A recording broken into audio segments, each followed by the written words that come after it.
Good afternoon, members. Slight change to the forward work programme today. What we do have is a briefing from the Strategic Investment Board and also a briefing from officials on the programme for government. We had the racial equality strategy, but that is not. Well, officials are here. Ah, right, okay.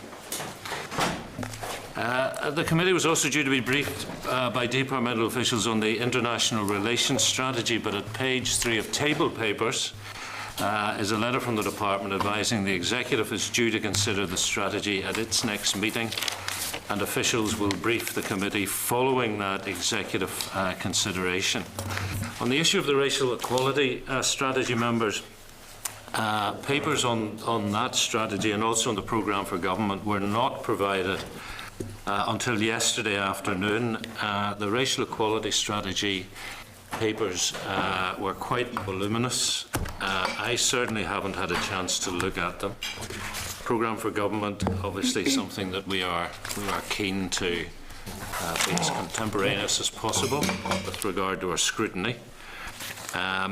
The other issue about the racial equality is that the department don't anticipate publishing a consultation strategy for some weeks.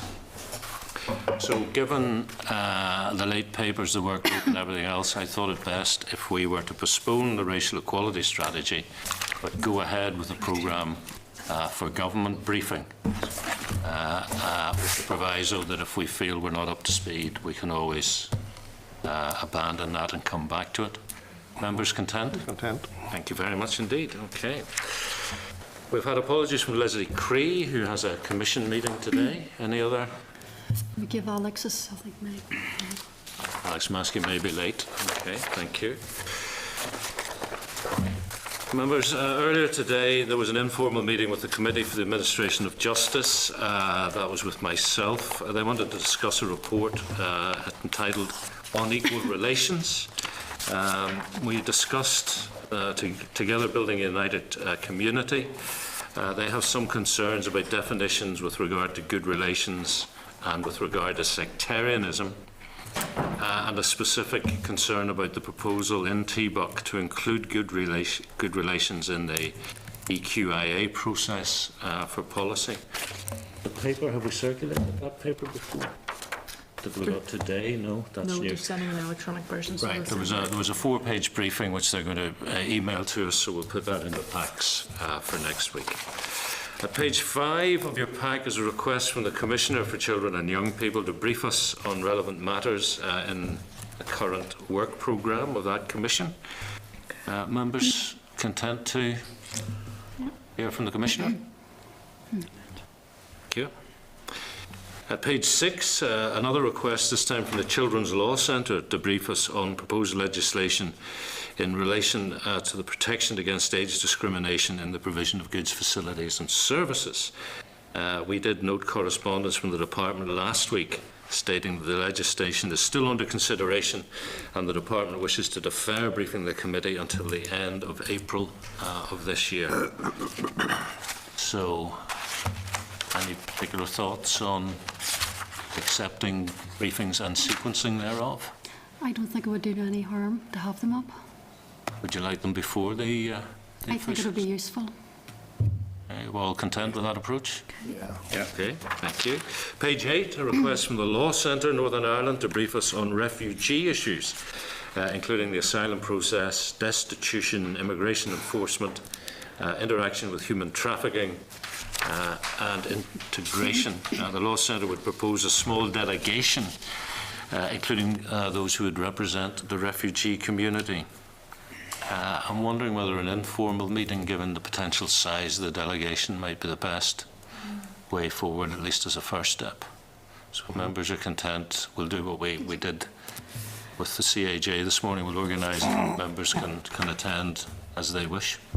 Okay, thank you.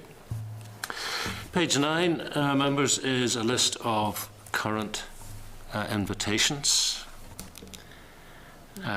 Adding to that, members, in relation to the annual St. Patrick's Week events in Washington, invitations have come through to myself and to the Deputy Chair to attend. Are members content that the Chair and Deputy Chair attend these events this year?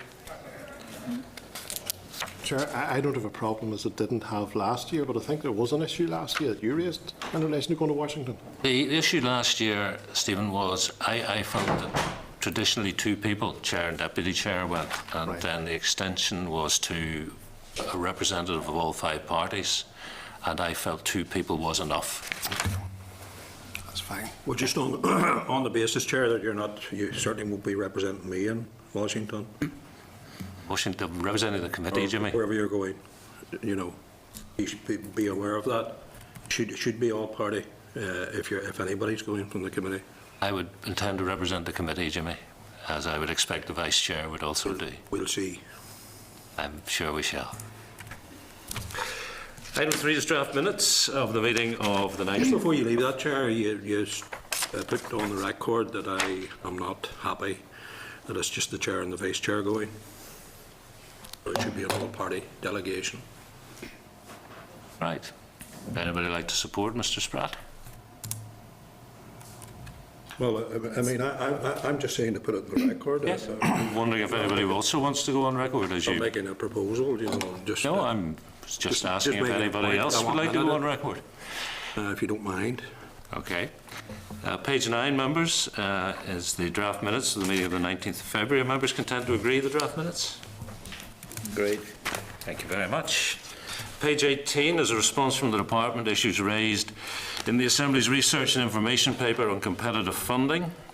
The response includes from page 23 a copy of Northern Ireland's Total Framework 7 commitment and a breakdown across all organisations. I'm not sure if members have had a chance to look through all of it. I find some of it, I must say, less than fully explanatory. The second scrutiny point, DARD, the explanation says this drawdown in the baseline year was from a number of funding sources, including FP7, Interreg 4B, that could not be disaggregated further at that time, but no explanation as to why it couldn't be. Any comments, members? If not, the appendices relating to Framework 7 may, of course, be of interest to the Committee on Enterprise, Trade and Investment. So, are you content we forward? Yeah. Thank you. Page 31 of your packs is a list of outstanding issues. In fairness to the department, we're now down to 2 pages. In fact, rapidly heading towards 1 page, which I think we should note and welcome. Here. Next, members, page 34 of your pack is a memo from the Committee for Enterprise, Trade and Investment. It includes a copy of its letter to the Department in relation to progress on pension fund investment by the New York State Controller's Office. Content to note? Noted. Page 36, copy of a response from the First Minister and Deputy First Minister to the Committee for Employment and Learning. This is in relation to progress on the draft Economic Inactivity Strategy. Again, content to note without comment. And page 38, a copy of a response from the First Minister and Deputy First Minister to the Committee for Culture, Arts and Leisure in relation to the interim use of former military sites. In the absence of comment, content to note. Noted. Next, members, to tabled items. Last week we considered that draft statutory rule in relation to the salaries, brackets Assembly Ombudsman and Commissioner for Complaints, Order Northern Ireland 2014. We had some queries in relation to the reasons for the statutory rule being brought forward. So at page 5 of your table packs, you'll find a copy of an email from the department which offers us some clarification in this regard. The response advises, and I quote, "My letter states that the increase is as a result of the 2012 report of the Senior Salaries Review Body, in which it was recommended the salary relating to Judicial Group 6.1 be increased according to the sums we reported last week, with effect from the 1st of April last. Salary arrangements for the Ombudsman are based on judicial salaries and fees in respect of Group 6.1. The review body provides independent advice to the Prime Minister, Lord Chancellor, Secretary of State for Defence, Secretary of State for Health and the Home Secretary on the pay of senior civil servants, judiciary, senior police officers of the armed forces, senior officers of the armed forces, certain senior managers of the health service and police and crime commissioners. So, in short, just... No. No option. Sorry, Jimmy? I don't think there's any option. No, we would be singling one person out. Yeah. So we're all Content to note. content to note, and we'll make our decision when the SR is laid and comes to the committee for actual formal consideration. Thank you. Yep. Page 12 is a copy of the UK's draft report to the UN Committee on the Rights of the Child. It's nearly 100 pages long, members. I think we received it yesterday, and the committee is seeking comments from us by Monday. We did, of course, get a briefing in September of last year. Any comments, members?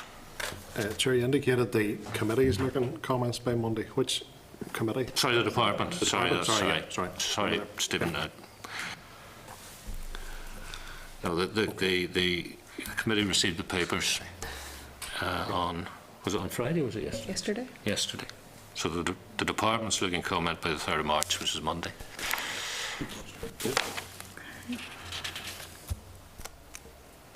Not possible.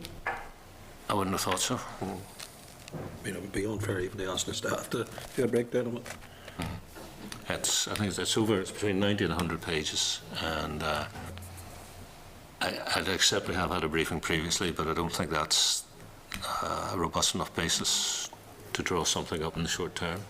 So we shall indicate, due to the timelines and Very unreasonable. detail of the report, we're not going to be able to meet the deadline. Okay.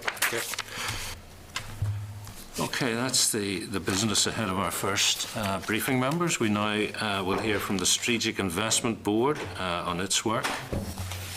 You will recall that previously we had raised some queries on the use of consultants, the introduction of a new model called Associate Strategic Advisor, which appears to enable SIB to access specialist expertise which they would previously have sought through consultancy. We also requested information on staff salaries of over £100,000 per annum. So, behind briefing note, page 42, briefing papers provided by SIB, page 55 onwards, copies of previous correspondence between ourselves and SIB, and page 61 is a list of recent appointees to SIB.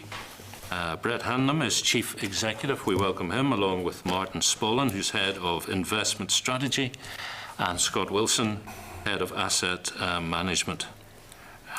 Brett, do you want to make some opening remarks? Thank you very much indeed. Thank you. As the Chairman said, my name is Brett Hannam and I'm the Chief Executive of the Strategic Investment Board. And my colleagues with me today are Scott Wilson, who is Head of the Asset Management Unit, and Martin Spollen, who is Head of Investment Strategy. May I begin by thanking the committee for the opportunity to present to you.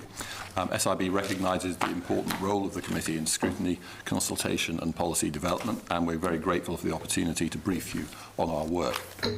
I hope that my colleagues and I will be able to answer all your questions today, but if it's not possible for any reason, then of course we will be very happy to revert to you in writing as soon as possible.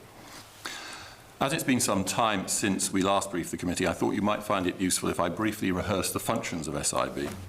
I'll ask Martin and Scott to speak on their areas of work, while I'll cover SIB's support to project delivery. And then finally, I'll address two issues which the clerk of the committee has indicated are of particular interest to it, namely salaries and the use of consultants. SIB has three broad functions. Firstly, it prepares the investment strategy for Northern Ireland, the ISNI. This is a rolling 10-year plan that describes the public infrastructure that government intends to deliver. SIB supports departments in the preparation of their investment plans which feed into this strategy, and Martin will expand on that work shortly. Secondly, SIB contains the Asset Management Unit. The AMU assists departments to develop effective asset management plans and has recently published an asset management strategy for the effective and efficient management of public sector property assets. The AMU also helps Department achieve the Executive's targets for raising additional capital for reinvestment, and Scott will detail the outcomes of this work. The majority of SIB's efforts are, however, directed towards its third function, which is to assist the public sector to develop and deliver programmes and projects. Its role is to work in partnership with departments to accelerate delivery timetables and obtain better value for the taxpayer. And it does this by providing staff to fill key project management and advisory roles. Such staff have specialist skills, knowledge and experience that suit them to these particular projects on which they're deployed and which are not usually available in the public sector.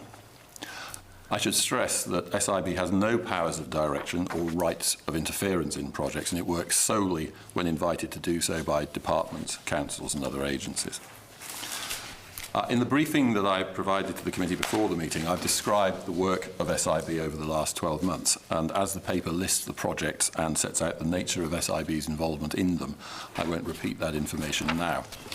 However, it may be worth noting that since I last briefed the committee, the number and value of projects supported by SIB has grown significantly, as has the proportion of SIB's funding which is provided by its clients through co-funding arrangements. And similarly, the range of SIB clients has expanded to include councils and arm's-length bodies. I'll now turn to Martin, to Scott, and ask them to speak to their areas of responsibility. Thanks, Brett. Good afternoon. As Brett has said, I'm responsible for the investment strategy team within SIB, and the work of that team divides into three main elements, which I'll describe very briefly to you. Firstly, we're responsible for the development of the investment strategy, the Executive's ISNI, during the spending review process, working closely with departments and with DFP. In respect of our role, it's really to evaluate departments' ongoing capital commitments that will carry forward those projects that have a high priority for legal or other reasons, and projects that departments would like to undertake if resources permit. We liaise with DFP and Treasury in terms of the likely envelope of funding that will be available both for the budget period ahead and for the 6 or 7 years beyond that make up the total 10-year perspective. In terms of what we particularly focus on, it's really around ensuring that funding is directed in ISNI to priority projects that help to support the delivery of the Executive's programme for government and economic strategy in a context where capital rationing is necessary. We identify synergies between the plans of different departments that might otherwise be missed if it's simply on a departmental basis. And we ensure the projects are properly sequenced across departments so that things get done in a logical and sensible order as far as possible. We also identify those projects that are potentially suitable for alternative finance and the sources of such finance. And finally, we maintain an intelligence on the capital markets in the UK, the EU, on matters that may impact on the plans, for example, changes in accounting and reporting standards, etc. In doing that, we engage with a wide range of stakeholders inside and outside government and ultimately support ministers by drafting the final ISNI document for publication. This is the third investment strategy for Northern Ireland that's been published since 2005, and over that time SIB has supported a near doubling of the annual investment total delivered into infrastructure. More recently, we've been supporting the introduction of financial transactions capital, which is a new form of capital which now stands at about 235 million to be invested by 2016. And we also support access for local projects to the Treasury's Infrastructure Guarantee Scheme to accelerate further the pace of investment here. The second role of the team is to monitor the ongoing delivery of the strategy by individual departments and public bodies, and we do this through the ISNI delivery tracking system. And this committee and individual members will receive regular reports from that system on the progress of capital schemes across relevant sectors and constituencies. At present, there's around 500 projects live on the system at all stages, from outline business case to procurement award and to project completion. And since 2011, we've seen around £4 billion worth of capital projects invested by departments and OFM, DFM, 1.3 billion last year, and probably about 1.3 billion again in this year. And without the delivery tracking system, such a diversity of projects would be very much more time-consuming and costly to track them without it. But we've gone further, and since 2011, the Executive has launched the ISNI information portal that actually now makes that information available to SMEs right across the region and ensures that everyone's playing on a level playing field across the supply chain in terms of future projects and opportunities that are coming up. And And I'm pleased to say that as we stand today, all departments are on the system, they're using the system, and we continue to provide technical support to departments for staff training and systems development as we go forward. The final area that the ISNI team is responsible for is the provision of expert technical support to departments on future investment planning, and Brett mentioned the work we do with departments as a feed-in to the investment strategy itself. One of those areas of work is an assessment of our current infrastructure stock in terms of its condition adequacy, and we're currently completing work on the first ever comprehensive assessment, needs assessment for infrastructure across Northern Ireland. And that'll provide a more robust evidence base for future iterations and developments of the investment strategy. We're also developing strategic infrastructure planning models for a number of public services, delivering on an executive commitment in ISNI. This is a rather specialised area of work which has been delivered by SIB in partnership with Queen's University. It involves developing mathematical algorithms to mine government data sets in ways that can help officials to evaluate better future capital investment options. It's an approach that's used by the major retailers, for example, in optimal store location. And what we're doing is simply adapting that approach to the peculiar needs of the public sector.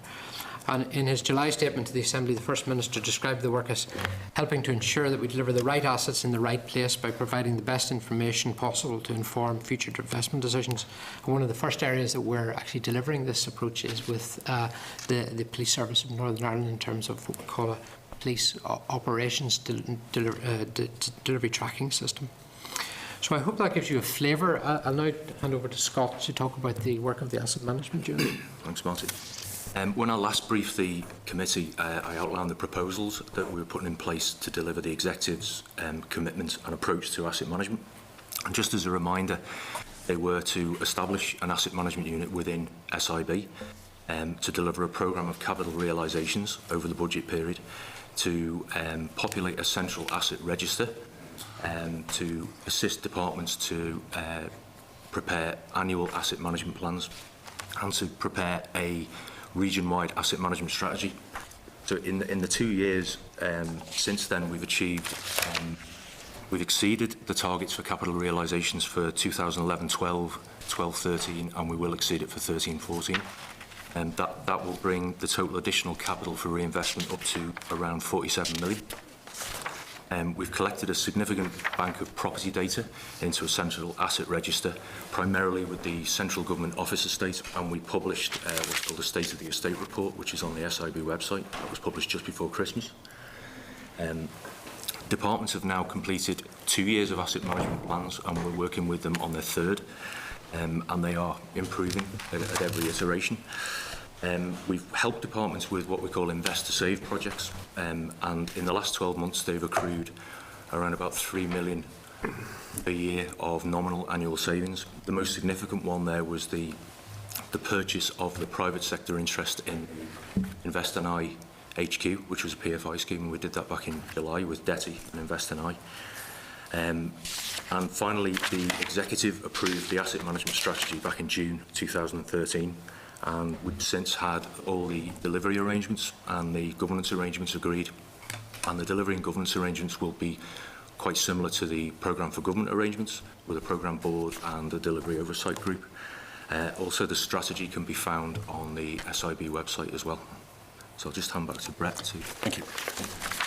With your consent, I'd now like to turn to the questions of SIB salaries and how and why SIB is seeking to reduce its use of external consultants. The executive set up SIB in 2003 as a limited company with a board of independent non-executive directors. And this structure was specifically designed to enable it to operate with a degree of independence from the rest of the public sector. In particular, the executive directed SIB to recruit staff with precisely the attributes needed to do the jobs that ministers set for it. Now, these roles are usually very senior, such as programme directors or project managers. They require significant records of achievement in leading the delivery of multiple projects. They require substantial domain-specific knowledge, and by that I mean they must have worked on very similar projects before. For example, someone leading a housing reform project must have experience in leading housing reform elsewhere. And they must have the personal attributes that enable them to work effectively with a wide range of stakeholders and at every level from the building site to the Minister's office. This combination of skills, knowledge and experience is often simply not available in the public sector, and it is certainly scarce in the private sector. And this means that for some key jobs, SIB has to be prepared to pay rates determined by the market, which are often higher than those in the public sector. One of the results of this is that the profile of SIB staff is very different when compared with other public sector organisations. It has, for example, a preponderance of older, more senior staff, and the average age of SIB staff is 48.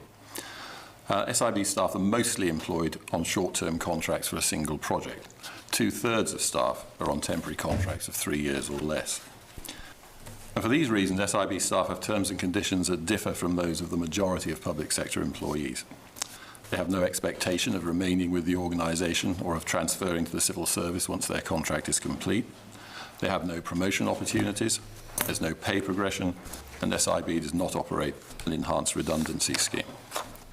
The main difference, however, and one that has the most significance if comparisons are going to be made with other public servants, is that SIB does not operate a final salary pension scheme and instead provides access to a private sector money purchase scheme. So in summary, SIB was set up to support the NI Executive in delivering high-value, complex projects with a regional significance. And to do this, the Executive decided that SIB needs to be able to recruit and retain staff with highly specific skills and experience that are rarely available in the public sector. And the way it does this is by paying market rates where this is necessary. The second issue that I understand the committee has a particular interest in is that of the use of external consultancy. SIB often finds that it has a requirement for additional short-term specialist support that it cannot meet using either its own staff or find in the civil service. And in the past, that requirement would have been met using external consultants.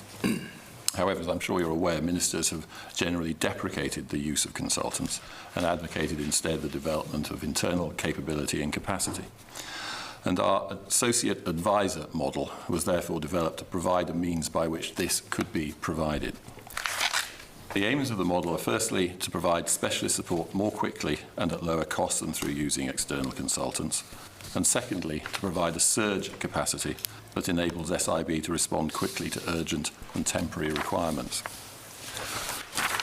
SIB has recruited a pool of associate advisors through open competition, and they're paid a daily rate for the days that they actually work, and only those days. Since November 2011, associate advisors have completed 51 assignments for 7 departments and 4 other organisations. And a review of this model demonstrated that its use delivered a minimum of 2/3 reduction in the time required to respond to a request for assistance in comparison with external consultants, and a 30% reduction in the cost of providing that assistance. And perhaps most importantly, 90% of clients deemed the quality of outputs from these staff to be excellent. The result in the terms of spend on consultants has been a reduction from £2.25 million in 2008 to an estimated £500,000 for this year, during a period when SIB's work increased substantially. Thank you very much for your attention. That concludes our briefing, but of course we're very willing to answer any questions you may have that arises from it. Well, thank all three of you very much indeed. I appreciated that. Perhaps if we deal with the last 2 issues you raised, Brett, which, as you say, had come to the attention of the committee previously. You as an SIB, as an organisation, are following a private sector model, which I get. But looking at the appendix, which you very kindly provided, of staff earnings, I see you are the Chief Executive Officer, but the 3rd highest paid in that list. That's not my idea of a private sector model, that the Chief Executive is not the highest paid. Well, I don't think it's unusual. It's very common in, I think, in very major companies for staff who are recruited on the basis of particular skills, knowledge and experience, and where those are particularly rare, to be paid more than their staff. It's not something that I've considered to be unusual. So what's rare about the change manager and the finance advisor? Both of those are working for Scott on social housing reform and the pool of candidates from which we can draw experienced staff to work on that very high profile and high value project was very, very small. We were competing there, for example, against chief executives of housing associations, where the normal salary range is between 120 and £380,000. So we were, in fact, paying in the lower quartile of that. Okay. And on the associate strategic advisors, did you say you pay a daily rate? And so you don't go out to tender. These people are they effectively retained? No, they're employees. They are they're recruited in exactly the same way as other employees through open competition. However, they are paid simply for the days they work rather than on an annual basis. And on the days they don't work for you? They don't get paid. But what do they do? Well, many of them are freelance consultants, and they have other sources of income from that other work. So effectively they are consultants who you brought in-house in a cost-effective manner? Yes. Okay, thank you. The work that you do, I think some of it would be new to the executive. Martin, you talked about cross-departmental synergies, which is presumably something that a department didn't look at previously. Some of your work presumably is work that was previously carried out within departments. Would that be a fair summary?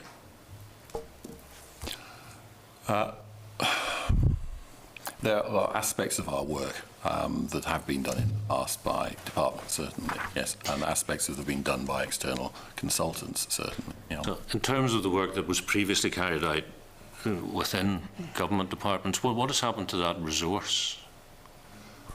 Well, the sort of work I was describing is project management work, for example, where you may have had project managers who were within the civil service or staff writing business cases within the civil service.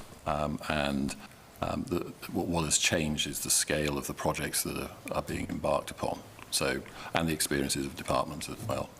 So, if we give an example, the SIB was asked to provide a project director for the regional stadiums programme.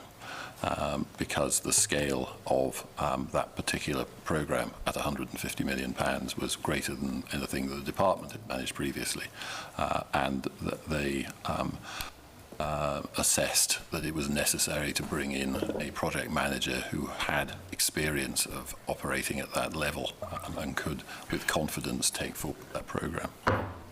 You're now working for government departments, NDPBs, councils, third sector organisations.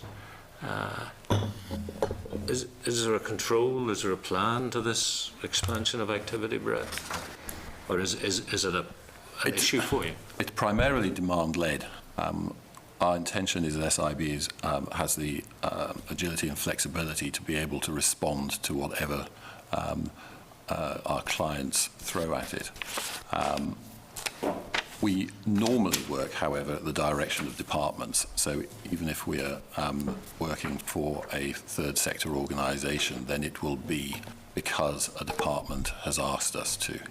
I can't think of any instances where a third sector organisation would come directly to us and we have responded to that request. It would always be through a department. We are, however, through the legislation enabled to support councils, and that is a growing element of our work. And I suspect that with the transfer of responsibilities for regeneration, it will continue to be a growing aspect of our work. But in terms of your risk management assessment, and where does being stretched or spread too thinly fit? Well, I certainly wouldn't allow us to be spread too thinly, and that is why we've grown substantially in the last few years, because we have recruited additional staff in order to fulfil these additional requirements. One of the ways in which we've had to change our mode of operation, though, is through our funding model. Back in 2007, we were fully funded by OFM, DFM. Then with the election of the coalition government in Westminster and the consequential cuts to capital budgets, our own budget was cut by 40%. But that was at a time when demand was still rising. So we moved to a co-funding model whereby now part of our funding comes from the clients whom we support. And in the coming financial year, I expect the proportion of funding to be provided from that route to rise to about 50% or £3 million. Can you split that down between, is there any coming from private sector or is it all other? No, it will be one way or another from the public sector, yeah. All from the public sector one way or another. Is there a possibility of attracting private sector? An organisation that had many characteristics of our own was Partnerships UK, and that was half owned by the private sector, and it fulfilled similar roles. But it differed from us in that it would take equity stakes in some of the joint ventures that were pursued under the Public-Private Finance Initiative. And I don't see us doing that kind of thing in the future. So for the moment, I don't see us as changing the model that far. Is that because of political influence, or is I don't see a need for it at the moment. you as the SIB? Yeah, and nobody has come to us and suggested that we should do it. Right. Nobody suggested it to you, and you don't see the need. Well, I have to say it's not a matter that we've given enormous consideration to, if any. But if I could go in and give you a more considered answer, if that would be helpful. That's fine. That's fine. Jimmy Spratt. Thank you, Chair. Thanks, Brett, for the presentation and your colleagues. Just interested, I mean, there's significant savings in terms of consultancy from 2007-8 to 12-13. But have you not just moved that money across to the wages that you pay in terms of the consultants that you now employ, just in a different way? What's the actual saving? Well, the savings, as I mentioned, there are two key advantages to the associate advisor model. The first is in the speed of deployment. Because we don't have to go through external competitive procurements, then the time that would be spent on those procurements is eliminated from the equation, and that is between 6 and 8 weeks. But the second saving is that the costs of the associate advisors that we employ are some 30% less after overheads than equivalent consultants that we would be getting in from the private sector. And the reason is for that is because in any normal business there will be an allocation towards overheads, costs of the individual that you're employing, and then to profit. And that element is being excluded from the in the model that we're operating. Yeah. So overall, there's a 30% saving roughly in terms of. It's certainly in terms of the 51 assignments that have been carried out to date, where we have carried out comparisons with what it would have cost and how long it would have taken to deploy private sector consultants on those tasks. Our assessment is that we've saved 30%. Yeah. So you've saved about £1.5 million since 2007-8. And much has your actual payment wage bill gone up overall? The wage bill will have risen, not because of our transferring costs from the consultancy budget to the staff costs on its own, but because of the additional staff that we've taken on. I think I provided you with a graph that showed. Has that gone up substantially more? Well, certainly we've moved from a situation where in 2007 we had some 20 employees to where we are now, where we have some 90 employees. So the staff bill will have risen as a result of that. So it's doubled, I mean, from 2010 to 2013. Yeah. We've gone from 2.75 million to 5.73 million. And that is a function of the fact that we've over doubled the number of staff. Right. So that's still value for money for the public purse, you're telling me? I believe so. Right, okay. In terms then of projects, would you agree that part of your job is to make sure that the public purse gets value for money? Yes. Well, then, in relation to the Desert Creek project,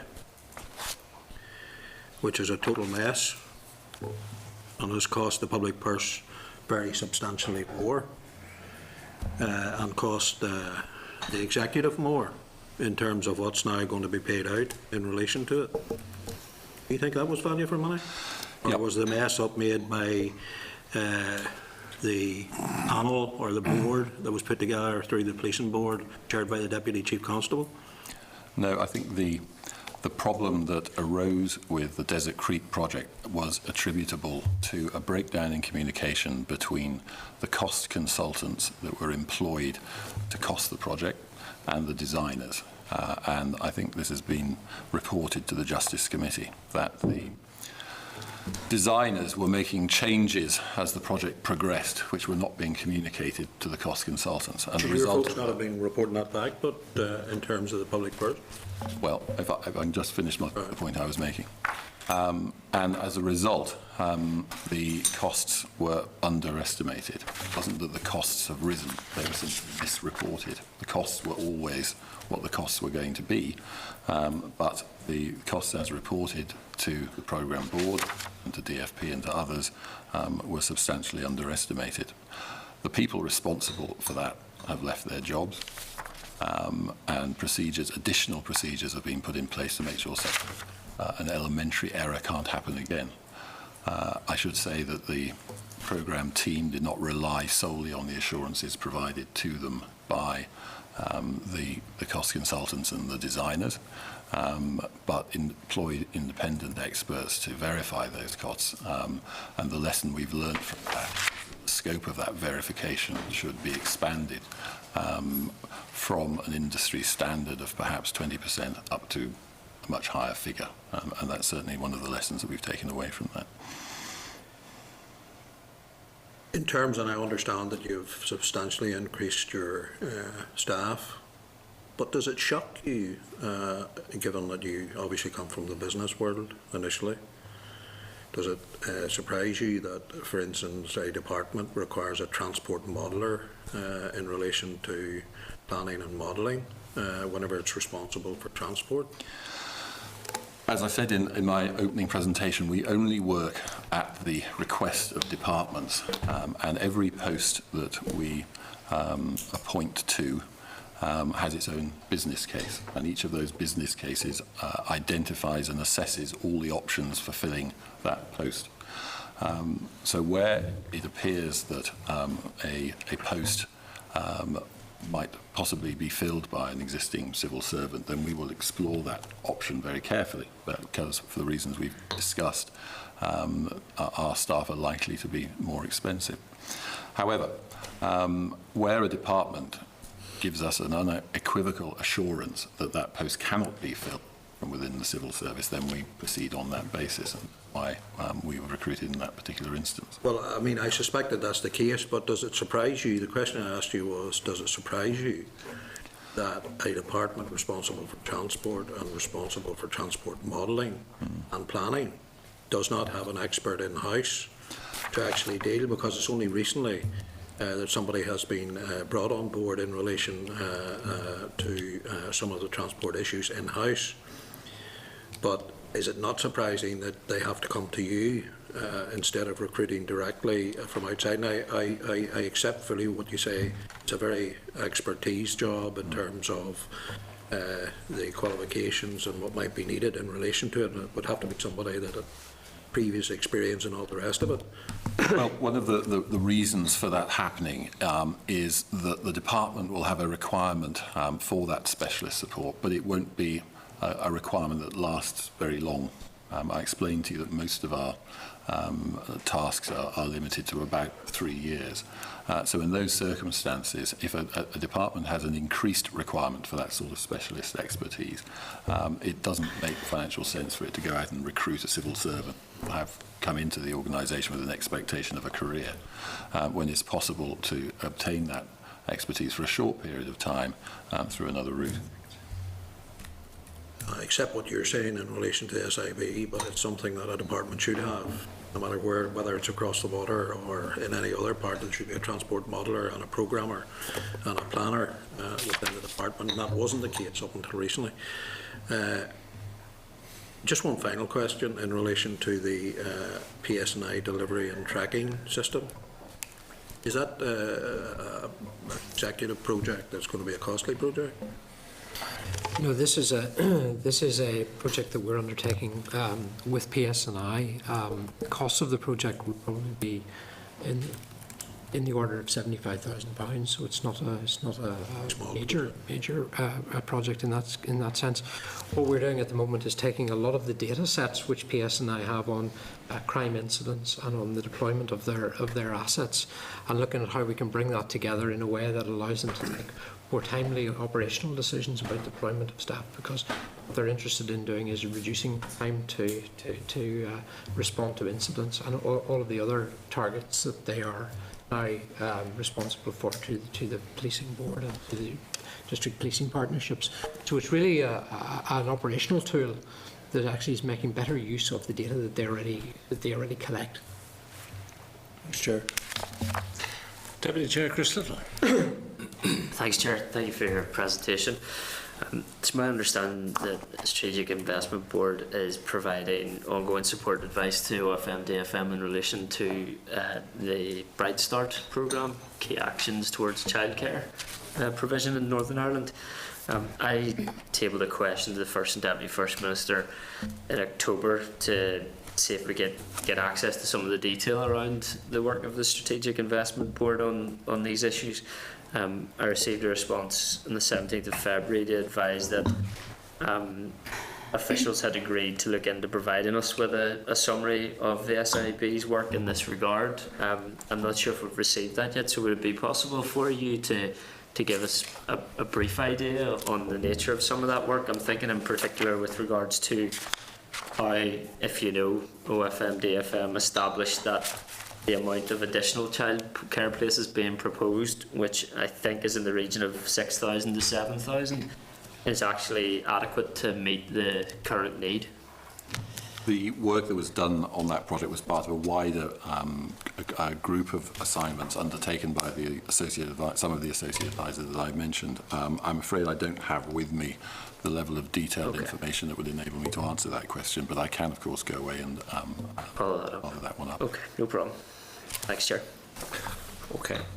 Scott, can I ask a little bit about asset management?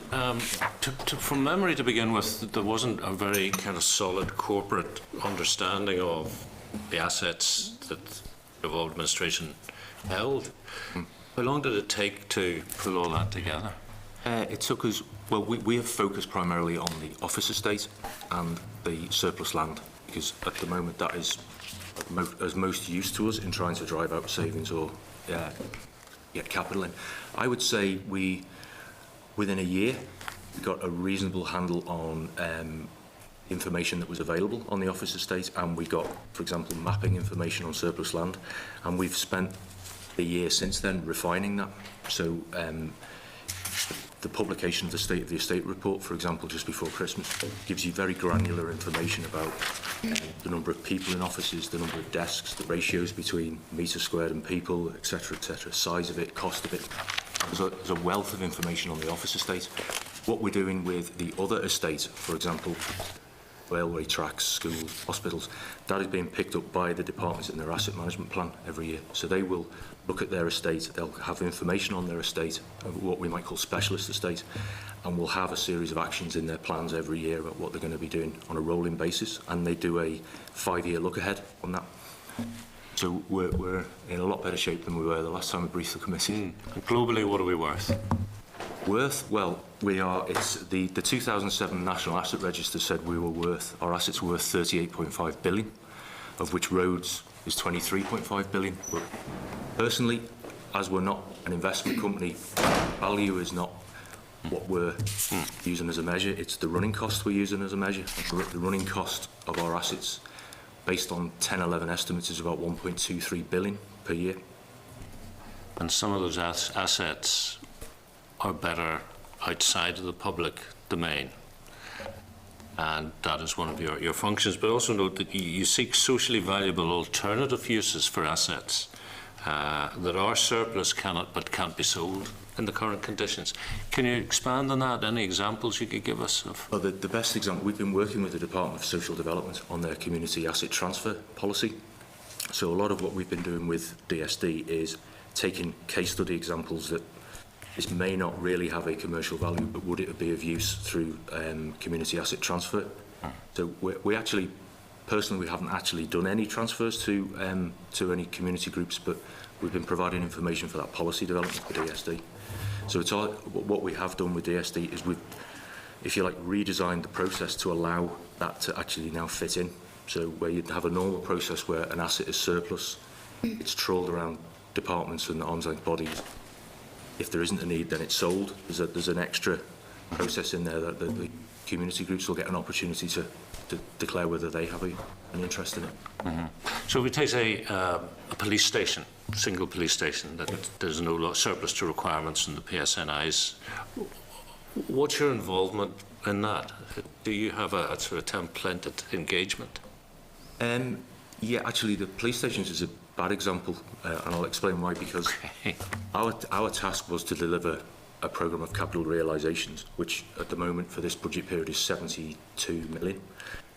Outside of that, there were additional targets. PSNI happened to have their own target, as did DSD have their own target. So they have been carrying on doing what they do. But if I could answer the question more generally, where we would work in other assets is we would, at the start of the year, sit down with the department and say, your target for this year is X. What are the assets that you're going to dispose of to reach that target? Have some gone up, some gone down? Are there issues with some of them? We'd help the departments look at things like title issues. Does it need planning? We'll go and get a planning application to enhance the value. If we thought there's actually no value in this, then we would tell the department. That may, for example, end up being an opportunity for the community to come in. Equally, if there is commercial value, the community still has the opportunity to come in. So it's a very open trawl process. And presumably you keep half an eye on market trends. Yep. People seem to be saying that the property market is beginning to pick up. I was speaking to somebody this week who was predicting between 5 and 10% in 2014. Now, personally, I only repeat that. I don't endorse it. But what's your feeling? Well, it's been published that the residential is picking up. I think they've been quoting 5% residential. I'm not actually seeing that transfer into land values at the moment, with some exceptions. There are some exceptions, and they would tend to be in the land locked in Narma or in Ulster Bank, where it's heating up a bit.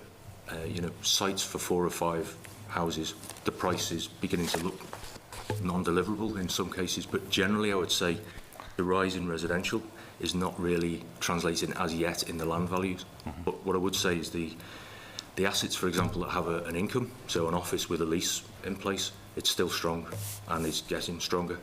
And there's interest from UK investors now in some property in Belfast. I've seen that in last few months. 2 follow-ups, if I may. You mentioned NAMA. What if there was a single buyer of NAMA property in Northern Ireland? How does that impact on SIB?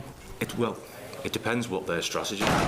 If they're a single buyer and their strategy is to make as quick a return as possible, that might be an issue for us. If their strategy is to hold it for 25 years and wait for it to come back, that's a problem to us as well. So it's a big influence. Narma isn't as big, for example, as Ulster Bank's footprint.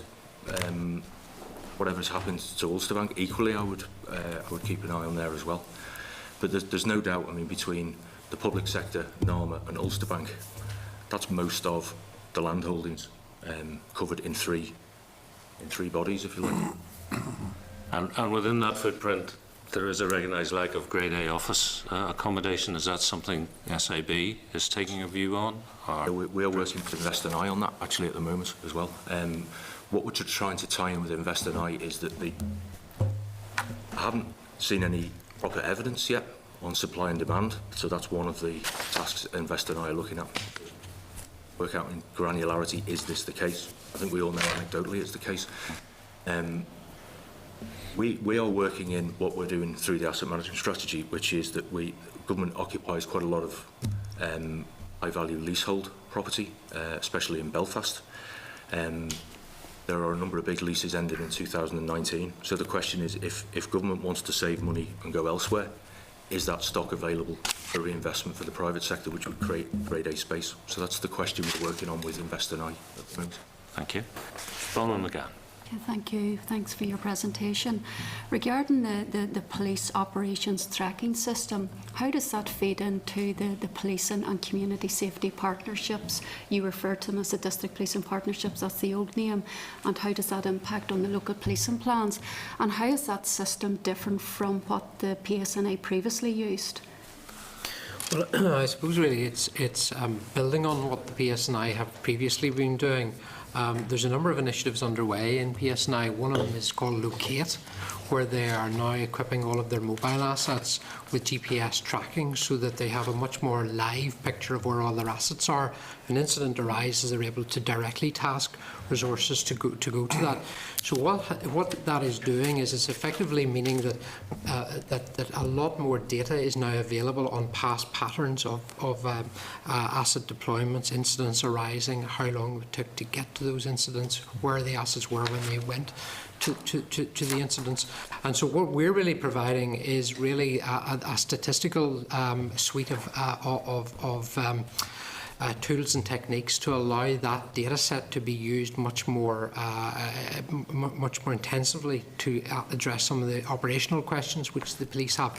Those operational questions which relate to their targets, etc., really for them to determine. So what we're really doing is providing the mechanism whereby they can really squeeze out information out of what is essentially just a lot of data.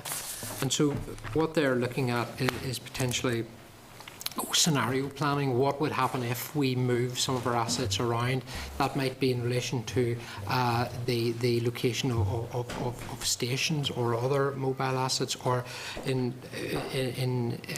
as they go forward, looking at the districts and how they resource those districts in terms of what it means for utilisation of their officers, utilisation of their other assets, and their ability to respond to the types of targets that are set for them. But we don't really have any locus in terms of the interaction between the PSNI and the bodies to which they're accountable. I mean, that's really up for them. We're providing behind the scenes, providing the latest tools and techniques to allow them to address their business on a much more evidence-based footing than perhaps had been the case. So have you seen then improvements in that system now that you're using? Well, the system is still in pilot in 2 districts. What districts? G&H. G&H. Yeah. Any reason for those 2? No, essentially, like anything, we just picked 2, and those were the 2 that were selected. But the idea would be that the system is, when it's fully developed and evaluated, would be rolled out to further districts, but also would be rolled out to other parts of PSNI. For example, at the moment we're talking to the neighbourhood policing team about how the same tools and techniques might help them better to deploy the resources that they have, and particularly in the context of a more emphasis on neighbourhood policing rather than response as the PSNI develop forward. Well, neighbourhood policing is part of policing with the community, which is law and policy, so they should actually be on the ground and not constantly sitting in police stations. And this is, part of the problem too, it's a cultural change. So sometimes these mechanisms mightn't necessarily cure that problem either. This work arose out of additional work that we did with the ambulance service some years ago, where the problem that was presented to us was how could the ambulance service finance the relocation of ambulance stations and the development of new ones. But by using the techniques that Martin has described, by analysing each and every call that came in to the ambulance service, where it came from, it was possible to analyse that data and predict with some certainty the likely levels of demand for ambulances in particular locations and particular times. And that's why nowadays you will see ambulance and emergency vehicles pre-positioning themselves at certain places through the city or on motorways, and that enables response times to be brought down, but without the necessity for moving expensive infrastructure. Are you content, Bronwyn? One final, if I may, Brett, which is around procurement, which obviously is a huge multi-billion pound budget between ourselves and local government. I believe you do have a social clause toolkit. We do. Could you tell us a little bit about that, please? I should stress that we're not responsible for procurement policy. That's a matter for the procurement board and for CPD. But obviously we have a very substantial interest in implementing social clauses in all our projects. And our experience told us that there was a gap between the formal policy guidance issued by the procurement board and the actual practitioners on the ground and their understanding of how to implement social clauses. So we have spent some time on developing a toolkit, which is a collection of examples and a collection of techniques, which will be published on our website shortly. And the intention of that toolkit is to provide practical assistance to those who are involved in projects across all of government, not just the ones that SIB are involved in. And that will be supplemented by a common good service which we will offer, whereby SIB staff will go out, meet with those that are involved in the definition of projects at the earliest possible stage, identify opportunities for the use of social clauses to generate the best social return on this investment, and work with them from the outset. Then at a later stage, when the project goes into procurement, obviously then the CPD will have a much bigger role in writing those requirements and intentions into actual contracts. So that's about to go live? Yes. Yeah, it will be shortly. I've got political agreement that can happen now, so we'll move forward with it shortly. I'd certainly, I'm not sure what the committee are you maybe contacting all 108 MLAs with information? I'd certainly be interested when of course, we can do coming that. live. George Robinson. Thank you, Chair. My question would be around a health issue. Completing a business case for the reform of GP out-of-hours services. Could you enlarge on that, and how wide is it? It is wider than I imagined it was going to be when we started, because a lot of the research necessary to identify appropriate approaches in this region has been done in Scotland and in England. The individual that's concerned with this particular piece of work is determined to make best use of that experience. It is an ongoing piece of work. The conclusions have not yet been reached, so I can't give you much more detail than that, except to say that it's an ongoing piece of work. Who does the findings go to then? Whenever the work complete, who does the findings go to? The Department of Health. Back to the department, and the Minister as well? I'm sure the Minister will be briefed on things. As well. What about the GPs? I'm afraid I don't know how that information is going to be communicated back down to GPs. Thank you. Thanks, George. Brad, Martin and Scott, thank you very much indeed. Thank you. Appreciate it.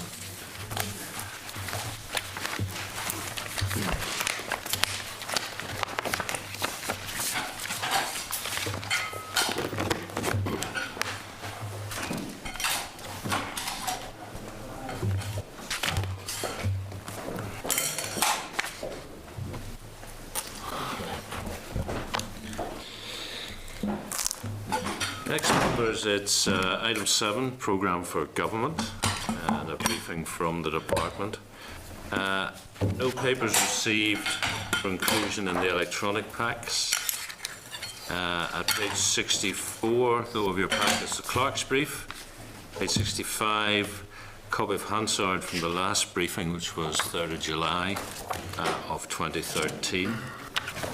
And then in your blue folders, you'll find copies of the Programme for Government Commitments, which were received yesterday afternoon.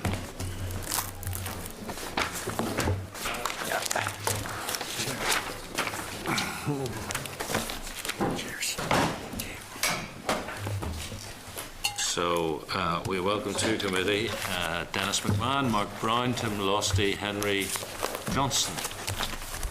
Dennis. Thank you very much, Chair. Thank you for the opportunity to attend, and just to apologise for the late papers again. I know just you mentioned it on the way in. just to say, in terms of where we are on the programme, to give you a broad update, there's been significant progress across the programme for government. And one of the things that you'll see is we've tried to shorten the delivery plans so that we're focusing on milestones, so that to try to make it clear as to what we've done and where there are problems as well. We're going to focus obviously today on the OFM-DFM commitments, but it's probably worth saying that across the board, the progress on the programme for government is probably better than it was at this stage during the last programme for government in terms of just across all departments. And obviously, I'll be focusing on my the commitments that fall to me, and Mark will be talking about his. Just to say a few words, about them. There's been a number of positive developments. For example, around the Social Investment Fund agreement on the first projects. There's been good progress on the Deliver Social Change signature programmes around Bright Start, where we're working closely with the childcare partnerships to develop a new programme for 7,000 places. And also there's been plans prepared for Together Building a United Community, and I know you've had briefings on some of those issues already, but obviously those are covered today, and I'm happy to take any questions. I don't know if you want to add anything at this stage. Well, just very briefly to say that obviously there's been very good progress on the City of Culture, which has now ended and ended very successfully. Good progress around the 20% drawdown target of EU competitive funding, and we continue to push forward the departmental contribution to the One Plan. Some of our other targets are subject to political agreement around both Ace Cash and around the structures of government. Okay, well, I think it's certainly good news to hear that, like for like, this programme for government is more advanced than the previous one. So thank you for that. You mentioned, Dennis, that the information supply is different from the previous one. There's actually less paperwork here. Well, we've shortened them, but what we've tried to do is to focus on, the key things which you're and others are interested in is around milestones and just where we are and all of that. So we've shortened down a lot. We've removed a lot of the kind of material that was there that was really bulking up the papers, but we've actually kept the key information there in terms of the risks, in terms of the milestones, and anything that we would imagine you'd probably be most interested in. Right, but for example, with the risks are there, okay, but there used to be a risk commentary. Well, we've still got the against each of the risks. We've got what we're doing to try to address the risks, and the main thing is we've got the probability and the impact. And you'll see some of the risk probabilities will have changed. Yeah. So we're happy to talk through why that is the case and where they've changed. We'll talk you through as we go through them, if that's okay. But I couldn't pick a worse example, but it's the one that happens to be on top, which is Commitment 15, Maze Long Cash. Obviously the probability and impacts have all changed, and there isn't really a need to ask why on that one. But I think on some of the others, the commentary was quite useful. Okay. Is there anything to be said on Commitment 15? Well, basically the position there, Chair, is that there's currently no agreement on these long case issues, and ministers continue to discuss a way forward. Last November, there was the development agreement was signed with the Development Corporation and the Royal Ulster Agricultural Society, and the corporation will again be working with the RUAS to hold a show on the site this May. And a note on the RUAS, Risk Register Point 5, RUAS do not commence construction of a permanent centre in line with time parameters. It's gone to 5.5.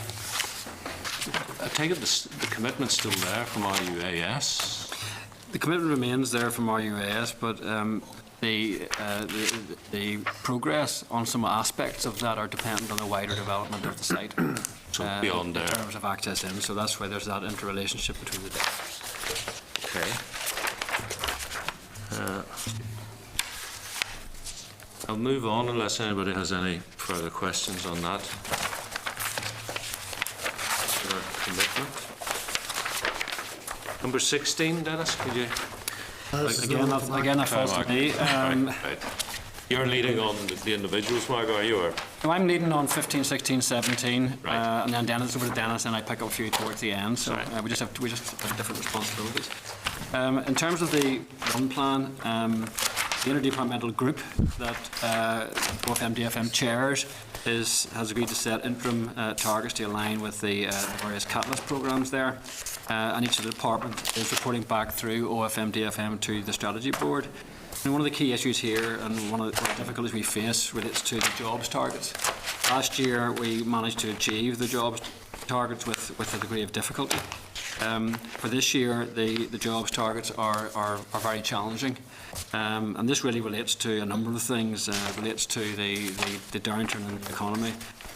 It relates to some decisions taken around some major programmes, such as the A5, for example, where progress isn't being made. So at present, we have identified that the jobs target is going to be difficult to meet. However, there are a range of other aspects of the one plan that we're feeding into, and that we're coordinating departmental effort. Okay.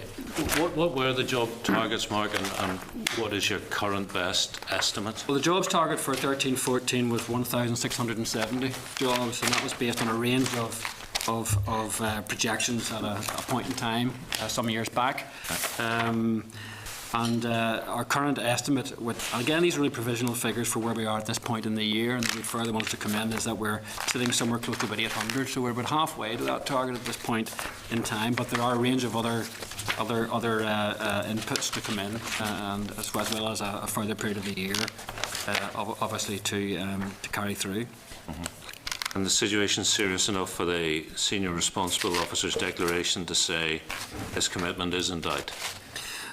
The commitment is as framed there in relation to the actual jobs aspect is really what is driving that statement in terms of the commitment being in doubt. However, there are a range of other things that we are doing there. Maybe ask Tim to come in just to mention some of those, but I mean around, for example, developing out the Ebrington site. We have been making good progress there, and there will be further good progress. Do you want to say something about that, Tim? Sure. We've always been concerned about the performance of the economy overall, and then in particular up in the northwest. The City of Culture has certainly created a lot more optimism, and there's been a number of small businesses that have actually started up as a result of that.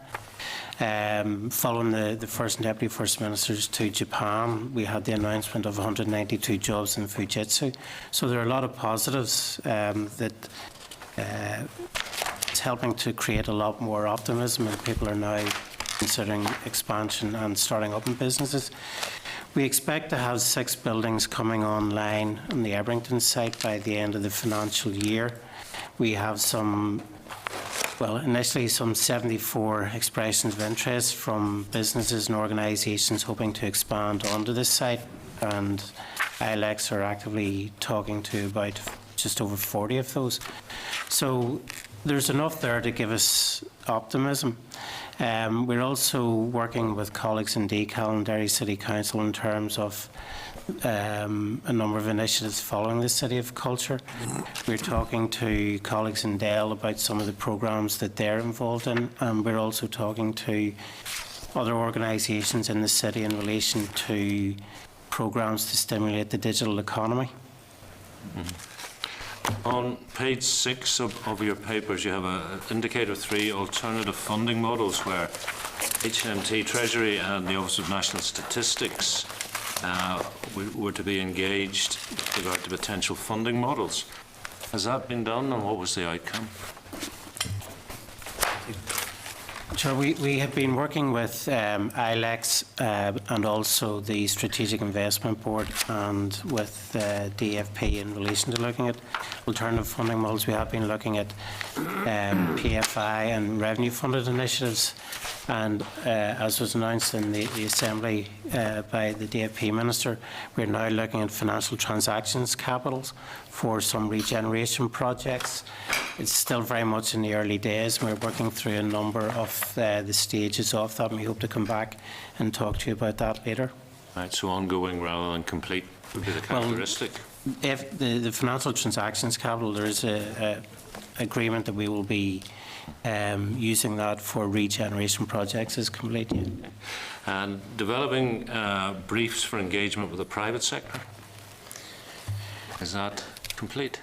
Yeah, ILEX has gone out to the private sector on an interim basis with some briefs for developing proposals on the site. Interim? Yeah, one of the things that we have been concerned about was the delay in the development framework, which is required to apply for planning permission. We are in the final stages of consultation on that development framework. That will give us the overall plans for the site. But in the interim, because there have been sufficient interest generated from the private sector, we wanted to go ahead with a number of those proposals. So it has been an interim on that basis. Okay, thanks, Tim. Alex, do you want to come in on the one plan? Yeah. Yes, Chair, thank you. I mean, both Mark, Catherine and Tim have obviously related to the issues of jobs and the number of jobs maybe were created, and we're kind of halfway on the target of that.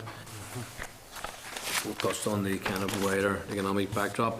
I'm just trying to work this out in my own mind in terms of how we look at this, because some people who will look at this will say, despite millions of pounds spent on public purse, we're actually only a number of additional jobs. And maybe there'll be people will advance that argument, because I might look at that in one level.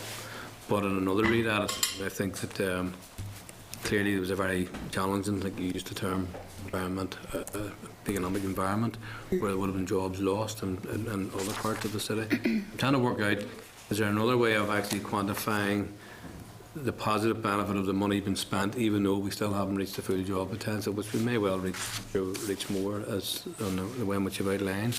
I'm trying to look at this from the more positive side of it without spinning anything, of course, but you could also say, well, if you hadn't put that money in, there might have been a hell of a lot less jobs in Foyle this moment, because I know Barry's probably going to mark the highest level of unemployment. So how do we, in one sense, justify, this is not in my mind, but others will maybe say, well, how do you justify spending that amount of money, yet we haven't seemed to reach the jobs target? Yeah. Want to pick up initially, Tim? Yeah, I suppose a lot of the big funding programs were about trying to create the infrastructure that will lead to long-term jobs.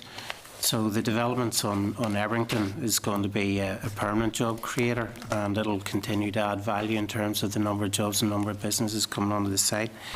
Investment in the creation of digital economy, and now also post-City of Culture, you'll have creative industries. So we'll be creating business clusters there.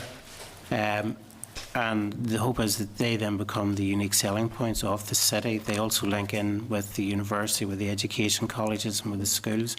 So you would then be looking at longer term development. So it's investment in the infrastructure and in the support programs, development business clusters, and that'll create the long term jobs.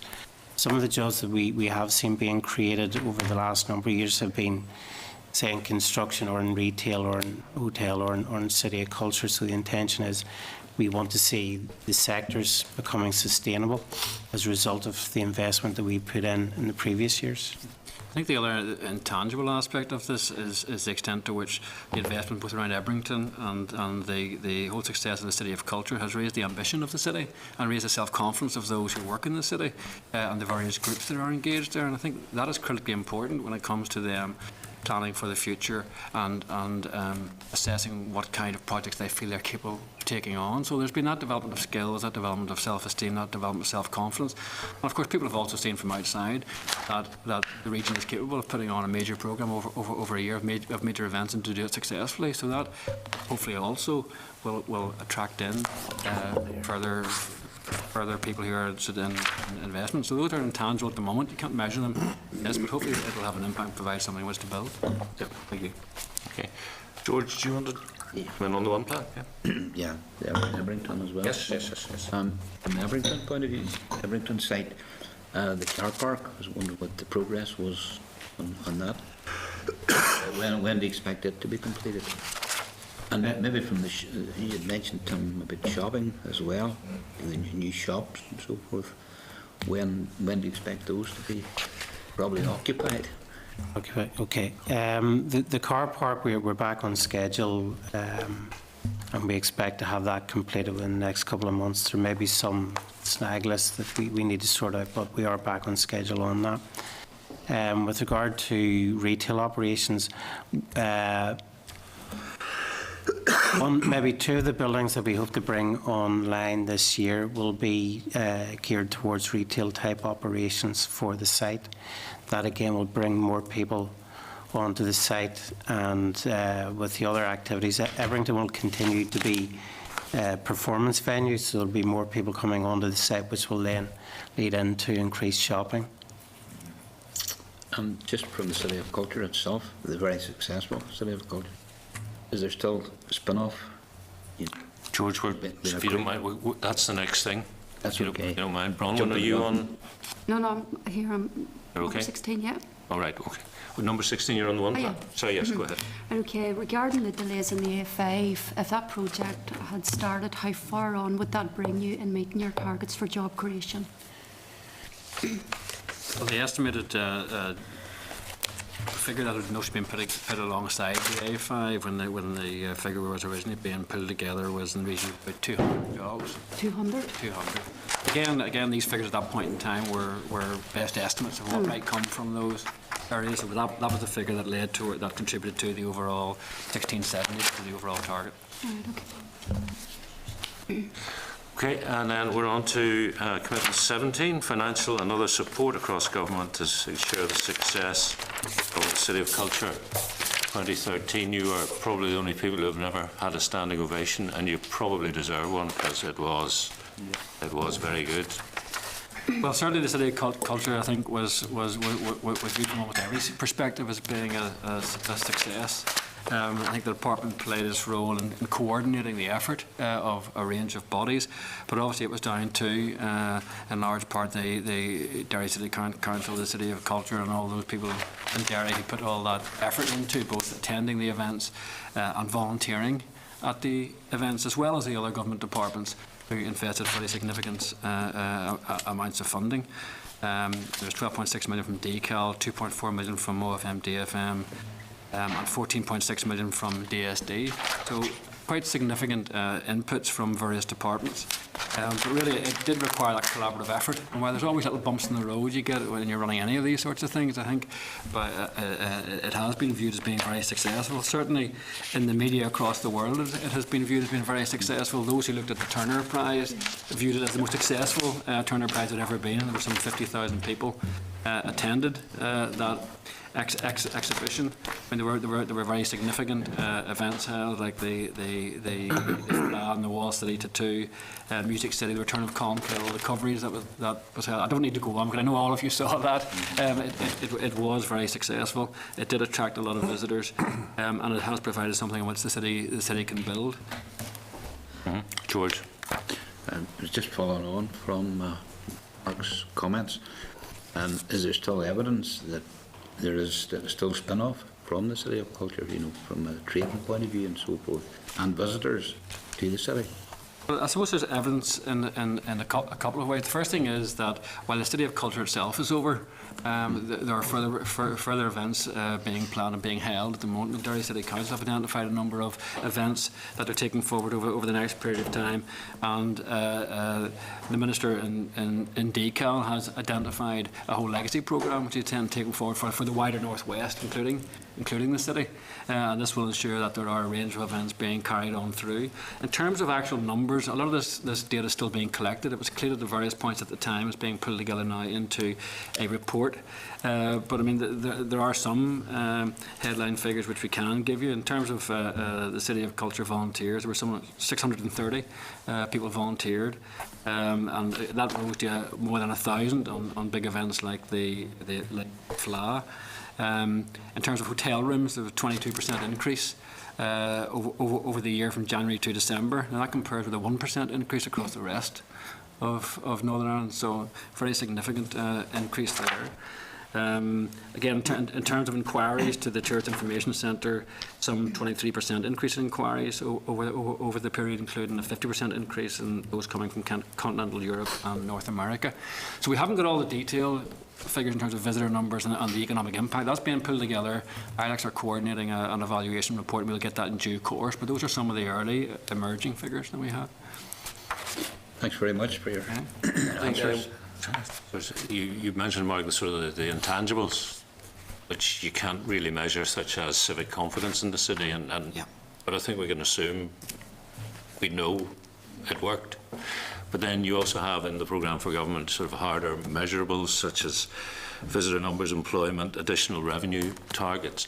Are those all through, or is it too early to wrap up that particular aspect of this? Well, it is too early to wrap that up. I'll give you a flavour of some of the figures that we have, but for many of these, they're part year, and we haven't got the whole thing pulled together. ILEX are leading the preparation of an evaluation report, which will pull all those together and make some estimates also of what the actual economic impact has been in terms of extra income for the whole area, and we'll get that in due course. And in terms of the legacy, OFM-DFM is finished. It's a decal project with Derry City Council. Well, not entirely. We are finished in the sense that the oversight group that I chair to coordinate the departmental input, specifically for City of Culture, has had its last meeting. However, we continue, and Tim indeed chairs an interdepartmental group that coordinates departmental efforts into the one plan, and that will act as the link between the various plans that the Department of Culture, Arts and Leisure are bringing forward and the one plan, to make sure that there's coordination across those two initiatives. Okay, and on page 8 of this one, at 3.2 and 3.5, key actions, 2 new ones. Can you talk us through those? 3.2, 3.5. Yes, this is what I was just referring to in terms of the work that's being done by ILEX, in terms of pulling together all the data, and for them to do that, they had to get approval for the funding. So that's what that's referring to, the business case for the funding for that evaluation, and that has been approved, and the evaluation is underway. And that review of the statistics of the data that was collected by the various bodies and pulling together into an evaluation report. So that's those 2 things that I was referring to earlier on. Thank you. And next, it's PFG 26, 20% target for increased drawdown of competitive EU funds. That's still Mark. Yeah, it's still here. I'll get a rest in a minute. We'll go to Dennis after this one. Both achievable and affordable. Yes, both achievable and affordable. Standard wording around these sorts of statements. It's achievable in the sense that we are ahead of target at the moment. At the halfway point, we've drawn down an additional 41.3 million, which represents 64% of the target. So we are actually ahead of track at this point in time. And it's affordable in the sense that the returns we're getting in terms of the effort input is obviously significant. Okay, on the risk management as well, you're right down to probabilities of delivery are as certain as a risk management chart allows you to be. Here's page 3. Yes. Again, we're achieving the targets. So we are managing the risks associated with that. Do you think in your heart of hearts the targets were maybe not as ambitious as was thought when they were penned? I think it's always a difficulty with targets. This is the first time a target's been set in this area. So we're moving into unknown territory in terms of setting any target. I think there's always a tendency, if you achieve a target or exceed a target, to be open to the criticism it was too easy, and then if you don't achieve it, then you're not doing well enough. So it's difficult to know quite how to pitch a target in those sort of circumstances. Certainly we are ahead of the target at this point in time. There has been a good concerted effort from departments, and I think the focus of having a target has been important in ensuring that focus. The efforts have been coordinated through the Barroso Task Force Working Group, chaired by the two junior ministers, and it reports into the Budget Review Group, chaired by the First and Deputy First Minister. So there has been an overall scrutiny on this and a focus on this, which has helped to concentrate effort. We will be looking at, for 2015-16, what the target should be. Should we roll it on? Another 20%, should we raise it slightly? And in considering that, they'll want to take account of performance we've had to date, and other things like the fact that we're moving into a new period, and some of the old programmes are winding down, some of the new programmes haven't yet got wound up, but we will be looking at what an appropriate target is for 15-16. And again, this is an area really where it's not linear in the sense of it isn't a straight line. You have to put in a lot of groundwork, a lot of effort, develop a lot of networks, get to know what's happening in Europe, get to influence a lot of the calls, for example, around research and so forth. And it's something that really goes, it's more of a curve than it is a straight line. So there's a lot of work up front before you start getting the benefits of this. So we would hope that we start to see even enhanced performance coming through. And I realise in saying that I've just made a rod for my own back. But nevertheless, that's what we would expect. Well, it was coming anyway, Mark, the question about the Assembly research into FP7, where we are within a couple of cent of Wales at around €35 per head. Scotland and England are about 80, 90 type per head. ROI, Republic of Ireland, 590. Yeah. There's no doubt that the ROI outperforms in this area. There's no question of that.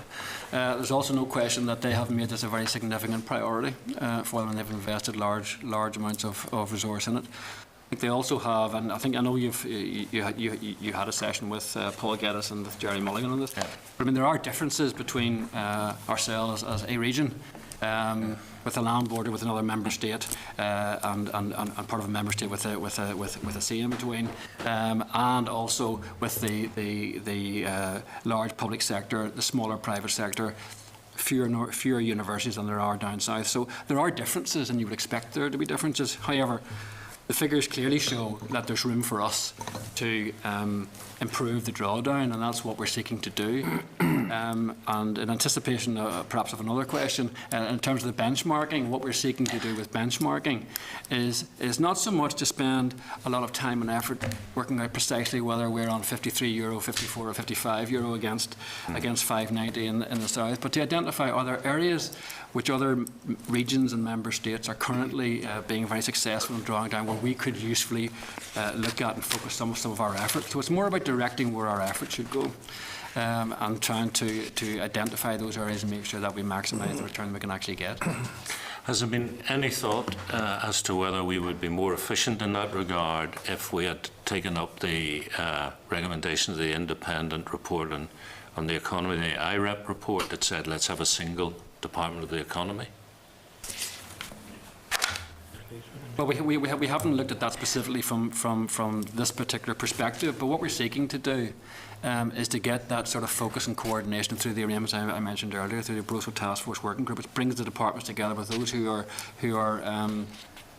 responsible for that drawdown, to look at and learn from experience, share experience, through the desk officers which we have out in Europe, who are identifying opportunities, identifying calls for new research projects, and who can also share best practice. So I think we're trying to achieve the same effect, that coordination, that joined up approach in that way. Okay. 31 and 32, I see Dennis puts his glasses on. That's a side. So we're in the Social Investment Fund. Yes, so we're obviously the committee's received a briefing on this, and there's been an announcement in terms of the first set of projects come through the process. I mean, it's a very positive phase. There's been a lot of work to get it to this point, and I have to say, a challenging process as well, because it's not a process where, you know, it's been quite deliberately set up from the very beginning that it was going to be community-led and community-driven, and that's the way we've tried to do it. So really, at this stage, again, without wanting to repeat a lot of what has been said previously, at this stage in the programme, what we're trying to do is to engage, or what we are doing is we're engaging with the lead partners. We're in the process of setting up induction days with them.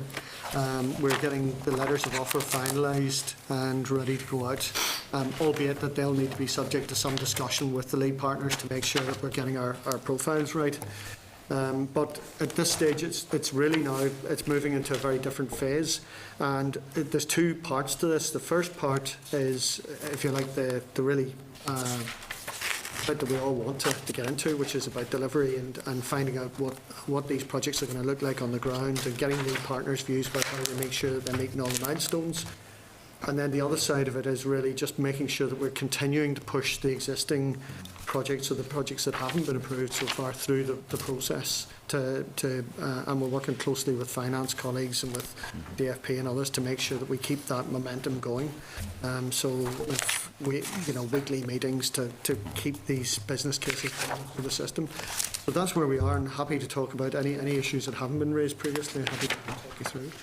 One that was, Dennis, as you know, was the end time, the timeline. When does it finish? Is it to 16, 18 or beyond? Yeah. Do you have any?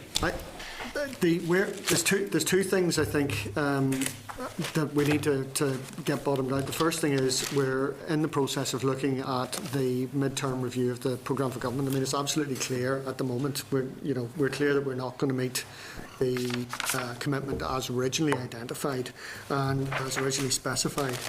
And we've actually changed you'll have noticed the declaration has changed to reflect that as well. But at the same time, so it's going to take us a bit longer. We need to do a bit more work with the lead partners to actually make sure that we've got accurate profiles, financial profiles. But in reality, it's certainly going to extend it by another year until we get them all done. Having said that, we're working on the basis that if we can accelerate these, we'll be working closely with lead partners to make sure that we do that. I think the other thing we're saying, there's been announcements around about £30 million of the expenditure that's really working through those remaining quite significant business cases, and particularly some of the capital projects may well have quite a lengthy delivery timetable, which is going to take us some time in the next period. And as Dennis said, at the minute the SAF team and my team are working with the reputed lead partners to work out what's going to happen, when it's going to happen, and divine really what accurate and realistic profiles will be of spend.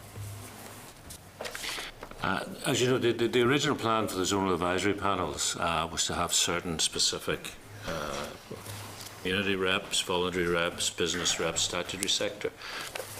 I still don't understand why, for example, the business representatives haven't been appointed. Well, we've worked on the basis that we have to work with the groups that we have, and I suppose the issue here is that we've now got the plans and we're now working with the lead partners, and we're still pursuing the issue of the business partners.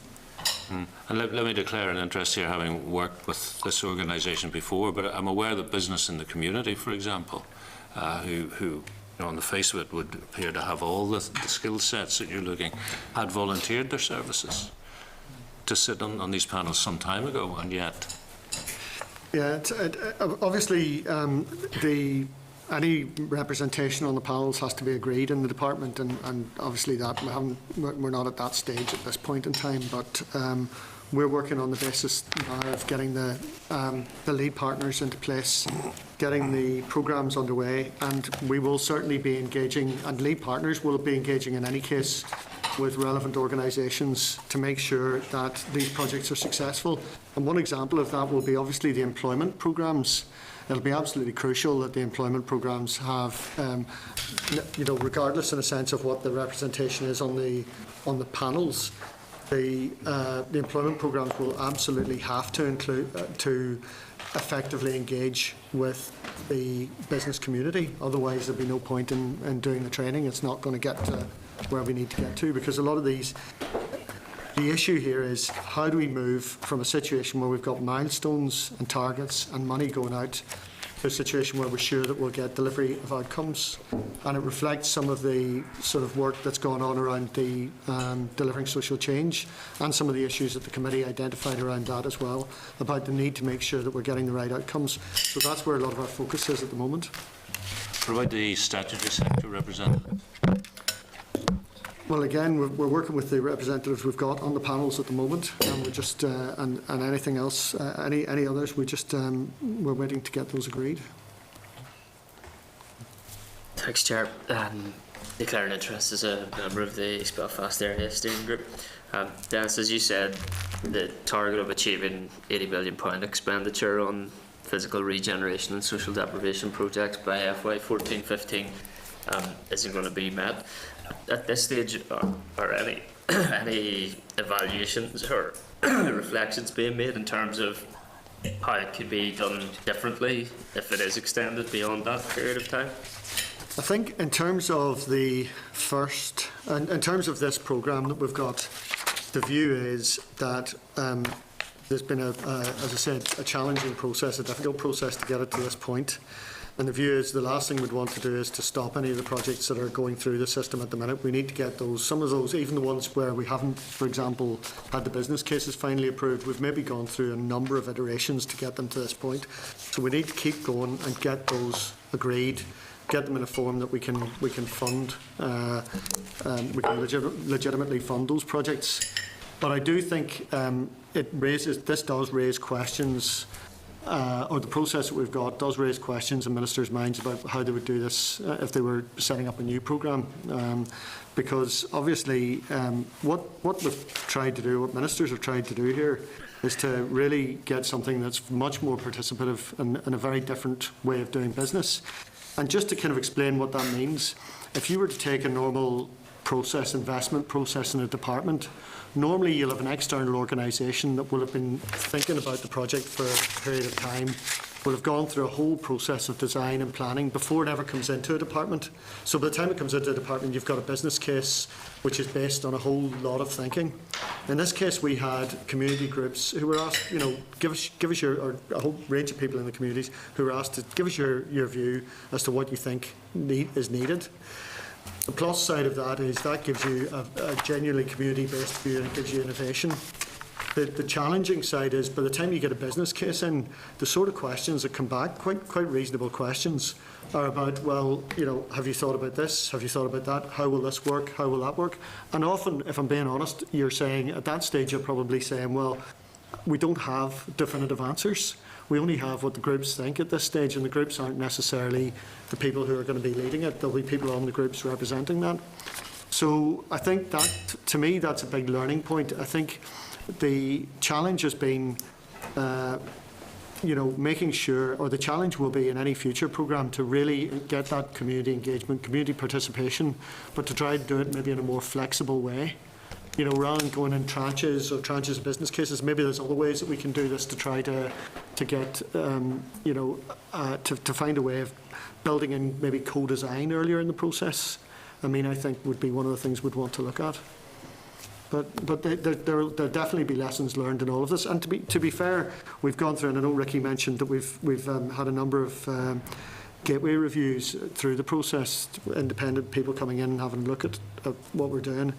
And the sort of things that they're identifying will obviously help to feed into that. We'll be happy to brief the committee in more detail on that at some point.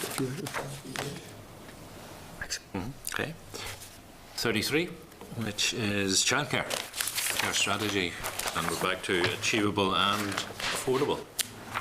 So yes, the strategy, the main, there's two sort of strands to this.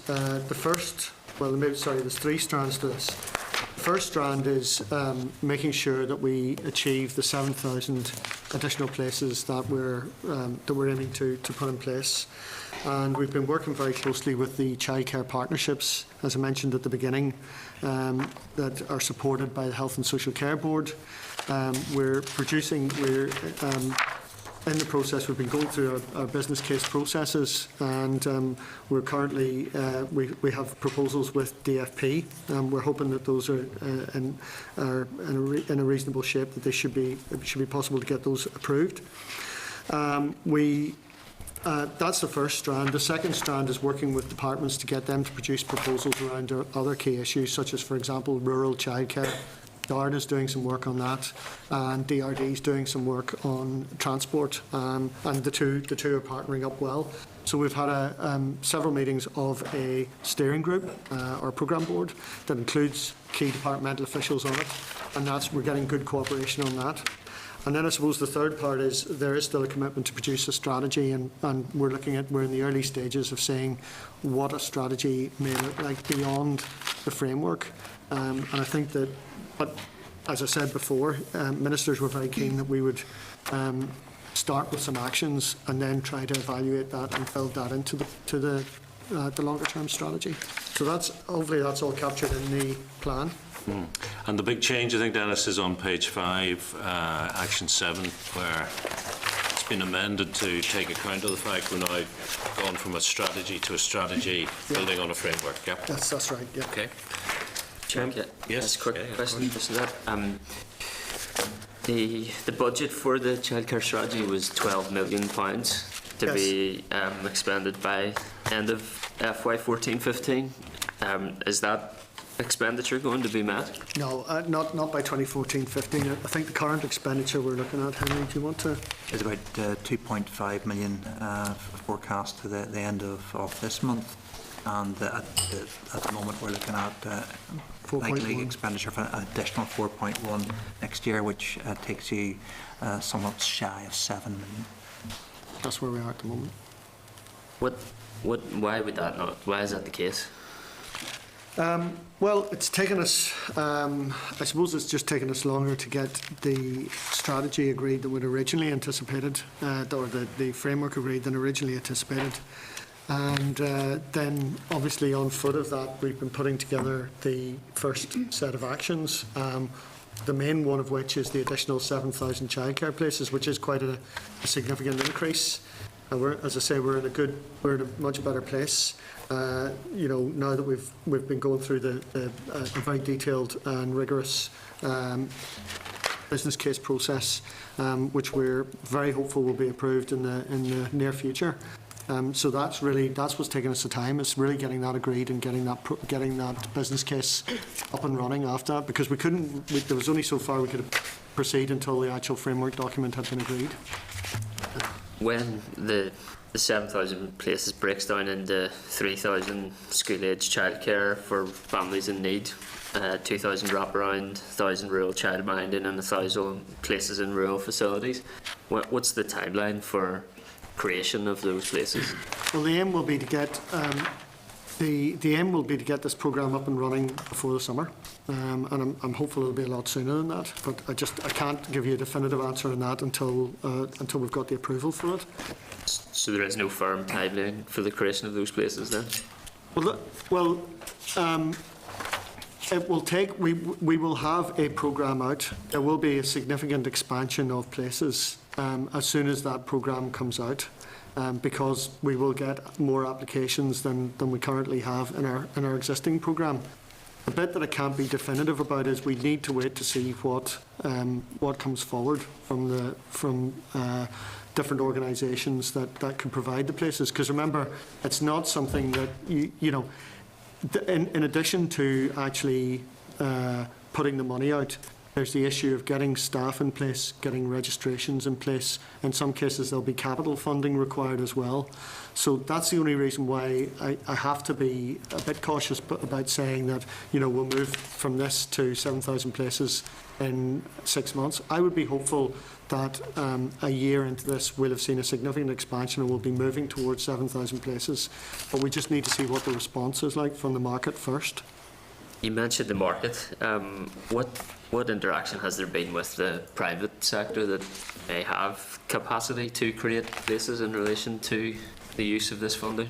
Well, the main engagement has been through the childcare partnerships, and there will be further engagement through the childcare partnerships with private sector providers, and there has been some direct engagement as well through our consultation processes. But obviously, there is a concern amongst the private sector that we're not funding places in a way that maybe could be damaging to existing capacity, and I think that's one of the big advantages of using or working with the childcare partnerships in the way that we have been and that we're planning to do, is that they're very sensitive to local market conditions.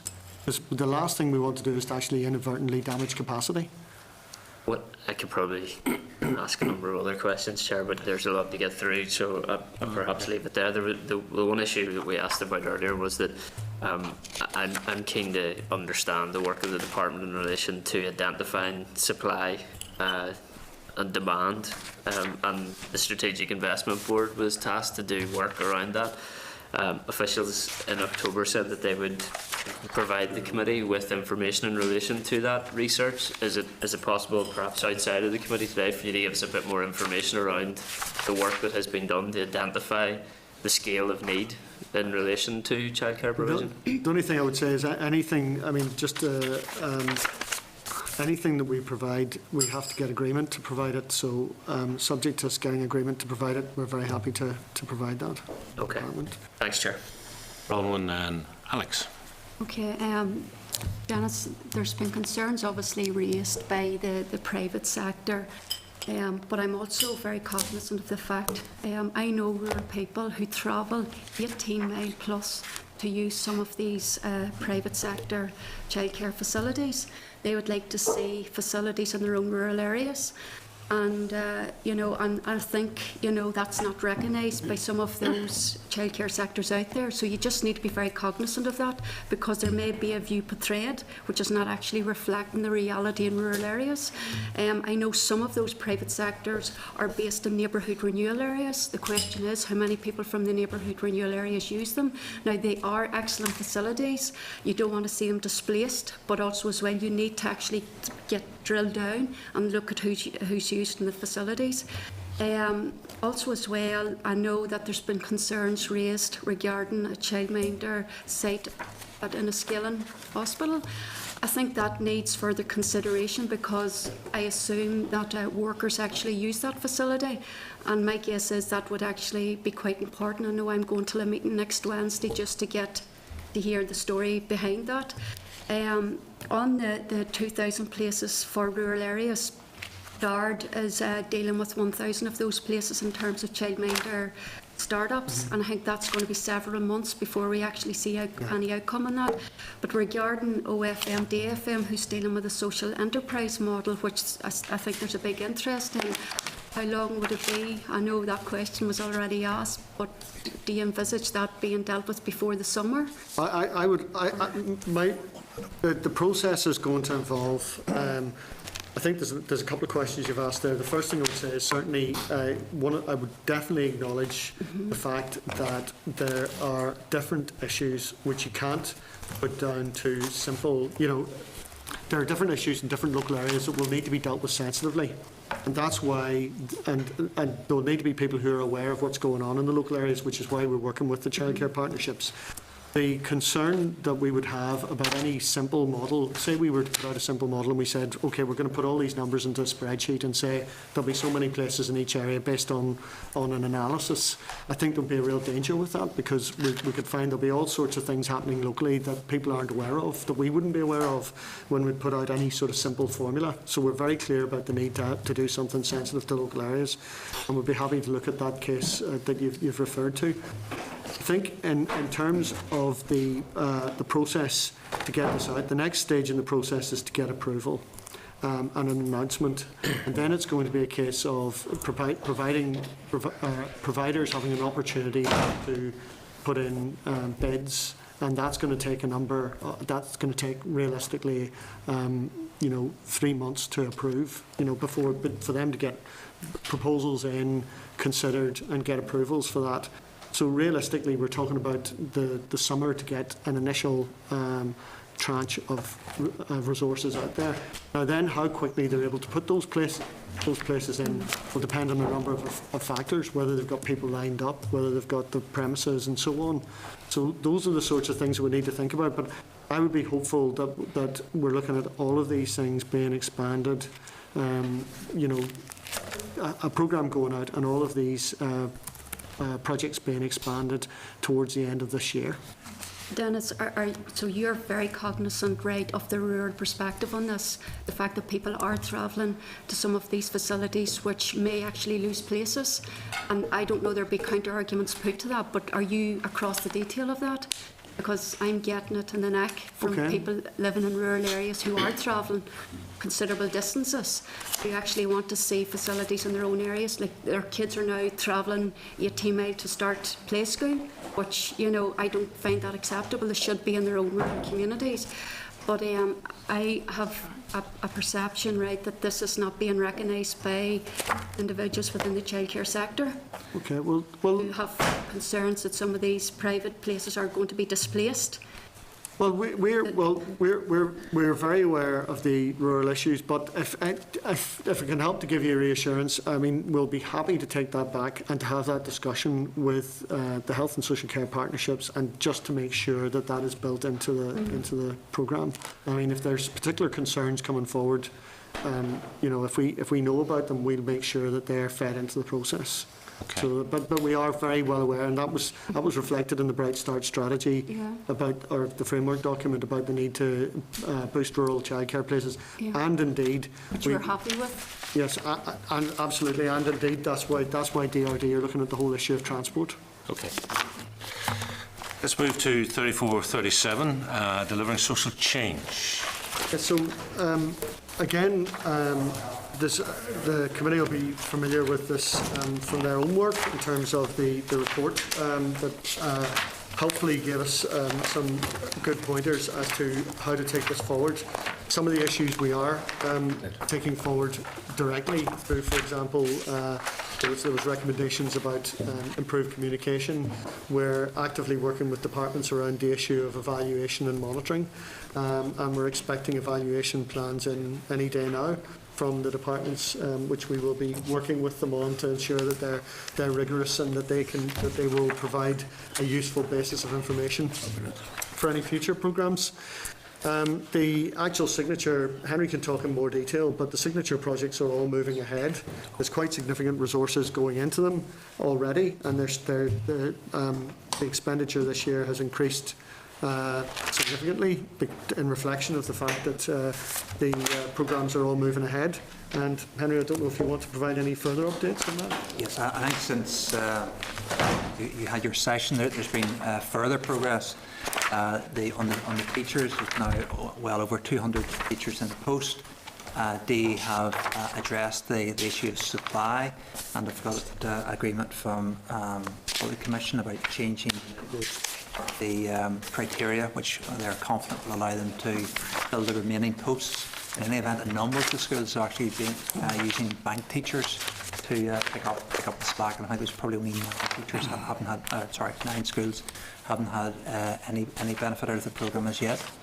The community family support hubs, again, DEL are progressing to widespread implementation on that programme with a range of local suppliers in place. The family support hubs, progress there hasn't been as rapid as we would hope, but we are currently supporting 16 hubs. The northern area ones are out, and the ones in Belfast should all be in place for early next financial year. The parenting support programme, again, it's going generally well. There was an issue there, and one of the identified suppliers actually withdrawn from the market, and DHSS have had to look afresh at that.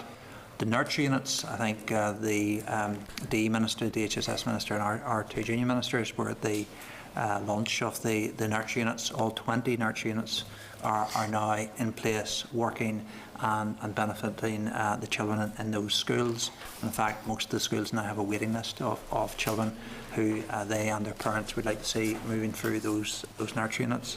And finally, the social enterprise hubs, I think both DETI in terms of the enabling contract for support services, and DSD in terms of identifying physical locations, all of those should be up again by the end of next month. So there's been a building momentum really around those 6 nurture programmes, and there's really significant spend projected for next year on those.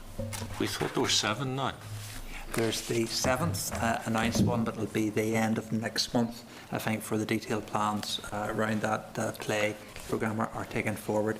And it's, again, about another £1.7 million. That's correct. Within this, on page 4, there's reference to the historical institutional abuse. Can I ask 2 questions? First of all, any idea when there was a senior official tasked with scoping on Magdalen Laundry type institutions.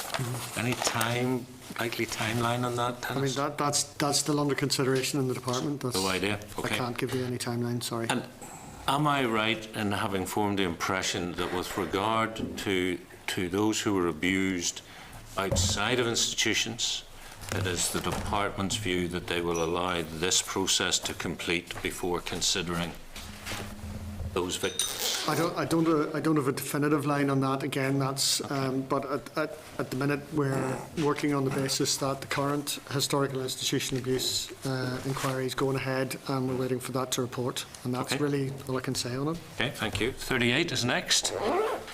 Extend age discrimination legislation to GFS, goods, facilities and services. And the SRO says this presents a challenge, but delivery is being managed to achieve maximum performance. Yeah. So, I mean, what we're doing there, again, to be fair, ministers when they were here last year, were open about the fact that there are some issues that need to be agreed, and the scope of this, as we've indicated in the plan, needs to be agreed. But in the meantime, we're taking this as far as we possibly can. So we've been working closely with the Office of the Legislative Council to get a framework in place to at least be able to identify what a bill could look like, and we'll be engaging with departments on the exceptions that they would see that would need to be applied to any bill. Of your three risks, number 3 is delay at committee stage. Is that delay on our part coming back to you, or delay on your part? I mean, right now, that's as we've identified, it's something that we would always try to build into legislation, only because to provide the committee with opportunity to do maybe work that it wants to do itself. And obviously, until you've seen the bill, there's work. You may need to do some significant consultation, engagement, additional work. So we're really just reflecting the fact that that needs to be built into our plans, and it wouldn't be appropriate for us to try to control that. So that's what I've said. 67 CSI. Yes, so obviously we're working on the implementation of that, and there again, you'll have got a briefing on that previously. We have now got plans in place, or plans have been developed for all of the headline actions, and we're currently working very closely with the Equality Commission and CRC around the transition to the new Equality and Good Relations Commission. So those are the main pieces of work that we're taking forward underneath that. Obviously, the headline actions are very challenging, but there's a lot of good work that's been going on, and they're now gaining momentum as with the signature programmes under the Deliver Social Change. And again, on risk management, the last one, number 5 in this case, which is on page 3, members. Failure to review good relations indicators in time to measure baseline position from which effectiveness of the strategy would be measured. Do we actually have a good relations definition?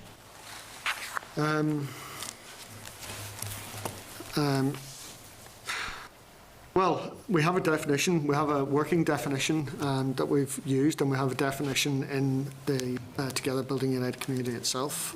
But it is one of the issues that we're looking at in terms of the legislation to set up the Equality and Good Relations Commission. We're just making sure that that the definition that we have allows them to do what they need to do.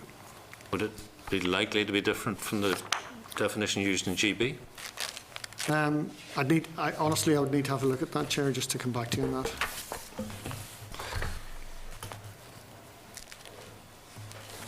Finally, on this one, Dennis, on page 4, some actions. Number 5, achieve early milestones in the plan and monitor performance on early or lead indicators. But what are those early milestones, please? Well, the early milestones are in the draft plans, which ministers need to consider, obviously, and the ministerial panel needs to consider. The main thing, I suppose, the key issues there, if you look at each of the headline actions, the key issues are around making sure that we have, in most cases, either business cases in place or that we have actions happening on the ground. So, for example, we now have, under the shared education campuses, with the announcement with the Education Minister made with a deadline for submission of proposals in March. On the summer camps, we're aiming to have the summer schools and summer camps across all of the council areas in 2014, which is ahead of the commitment, the original commitment. And we're also in the process of getting a pilot programme up and running with Belfast City Council. So those are the sorts of milestones that we're looking at the moment, but they're not. I think we need to do further work to identify some of the outcome indicators that we'll need to. It's one thing to say. Again, it's back to the same issues with the Delivering Social Change programme. We have the various milestones in place to set the programmes up and running, but it's actually about what we're going to monitor to show that they've succeeded. Okay. Well, the final one is Commitment 77, which is to agree any changes to post-2015 structures of government and to do it by 2012. Perhaps you'd like to ask us some questions. This one's Mark's. Well, yes, this one's Mark's. Was it the one thing perhaps you may already be well aware of where the bill is in the House of Lords. It passed its report stage yesterday, scheduled for third reading on the 4th of March, which is next Tuesday. It'll then, if there are a number of government amendments have been proposed, and it's likely then it will have to go back to the Commons for those to be voted on. So we're probably looking at that bill realistically passing into law around Easter. There's also an indication from the government that at third reading there may be some amendment to limit the flexibility around the multiplier in relation to the number of Westminster seats. Perhaps limiting the flexibility of the Assembly there to 5, which means that would be 90 seats. We have to see whether that amendment actually comes forward. So I think in terms of time frame, we wait and see what happens in terms of those amendments, and the time frame looks to be around about Easter. Then, depending on what comes out of that, there will now need to be political agreement, obviously, which will be closer to than I will be around in the number of departments. Yeah. Size of the Assembly. And in fairness, it looks like it's going to be agreed any changes to post-2016 structures rather than 15. So there's another 12 months of flexibility. Members, any overarching or final specifics? Yep. Thanks, Chair. Just one general comment in terms of the wider process of reporting on programme for government. It's my understanding that in the previous mandate there was a process of making annual report and of laying annual report in the Assembly. The last annual report, the final report of the term, my recollection is, was put by way of a written statement and not laid before the Assembly. That was changed to a strategic online report on the OFM-DFM website, it's called, which was in writing suggested by the First and Deputy First Minister that would provide greater transparency than written statements not laid before the House. If you go to the strategic online report, just to take a couple of examples, the targets 31 to 32 on SIF, the latest update was February 2013. The childcare strategy target 33 latest update was March 2013, and the CSI target 67 was 31st of March 2013. So it's clearly not achieving what it was said it was going to achieve, and I still think there's a problem there in terms of transparent reporting in relation to progress on the programme for government. The details and the updates that you're giving us today are extremely helpful, extremely detailed, but I don't think there's a good system in place in terms of that being before the Assembly or the public. The online system clearly isn't up to date either. So it'd be useful to get some feedback in relation to that. Yeah, I mean, we're hoping to get those that agreed in the department and updates online. I think ministers were keen that we brief yourselves and get that do that first. But yes, that's, I think following today, we would aim to seek agreement on two things. The other thing you did helpfully mention was the fact that delivery plans themselves, which are also online, are out of date. So we would like to see both the online updates across the whole programme, programme for government updated, and our own within DFM delivery plans updated and put online. You mentioned that in the previous programme for government, there was annual reports. There's no intention to do that.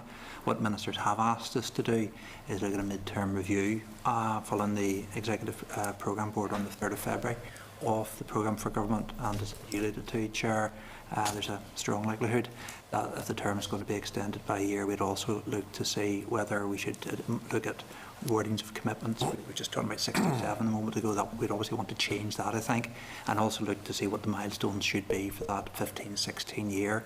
We have an ongoing bilateral series of meetings last week, this week, with departments, getting views from departments as to what they would see should be changed, and what they'd also like to report in terms of progress to the midterm to the end of March.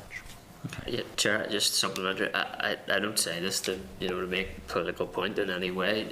I don't think there's anything more important to any elected representative up here than to be able to stand over that we have delivered on what we said we were going to deliver, and we have a huge challenge at the moment, I think, to increase public confidence in what is being done at the Assembly and the Executive. And if there is work going on, and there clearly is, I don't think there's anything to lose from having a more open, transparent way of actually factoring these types of updates and discussions into the Assembly business. But it just doesn't seem, or online, it just doesn't seem to be happening. Thanks, Chair. Can we get a copy of the midterm review? Well, it's not written yet. That's we're doing two things in the bilaterals. It'll be developed and goes through ministers and probably through the executive, I would imagine, because it is it's obviously an executive. Chair, can I ask why it's called a mid-term review? Even with 2016, surely we're well beyond mid-term. Well, the end of this year is we started a little bit late, so 11, 12, 12, 13, 13, 14. It'll be 14, 15 and 15, 16 by all probability. Okay. Sort of 2 active, 1 passive, 2 to go. Henry, Tim, Mark and Dennis, thank you all very much indeed. Appreciate your time, your input. Members, as referenced earlier, item 9, the International Relations Strategy briefing was cancelled by the Department on Friday, so we go to the draft work programme, which is on page 105. Please note next week we're due to be briefed by the Commissioner for Victims and Survivors and the Department on the review of the Victims and Survivors Service. You were emailed that review on Friday. And we also have our discussion with the Head of the Civil Service in relation to the interaction and engagement between ourselves and the Department. Any comments on forward work programme? If not, any other business? I therefore adjourn until Wednesday the 5th of March, 2 p.m, room 30. Thank you all very much.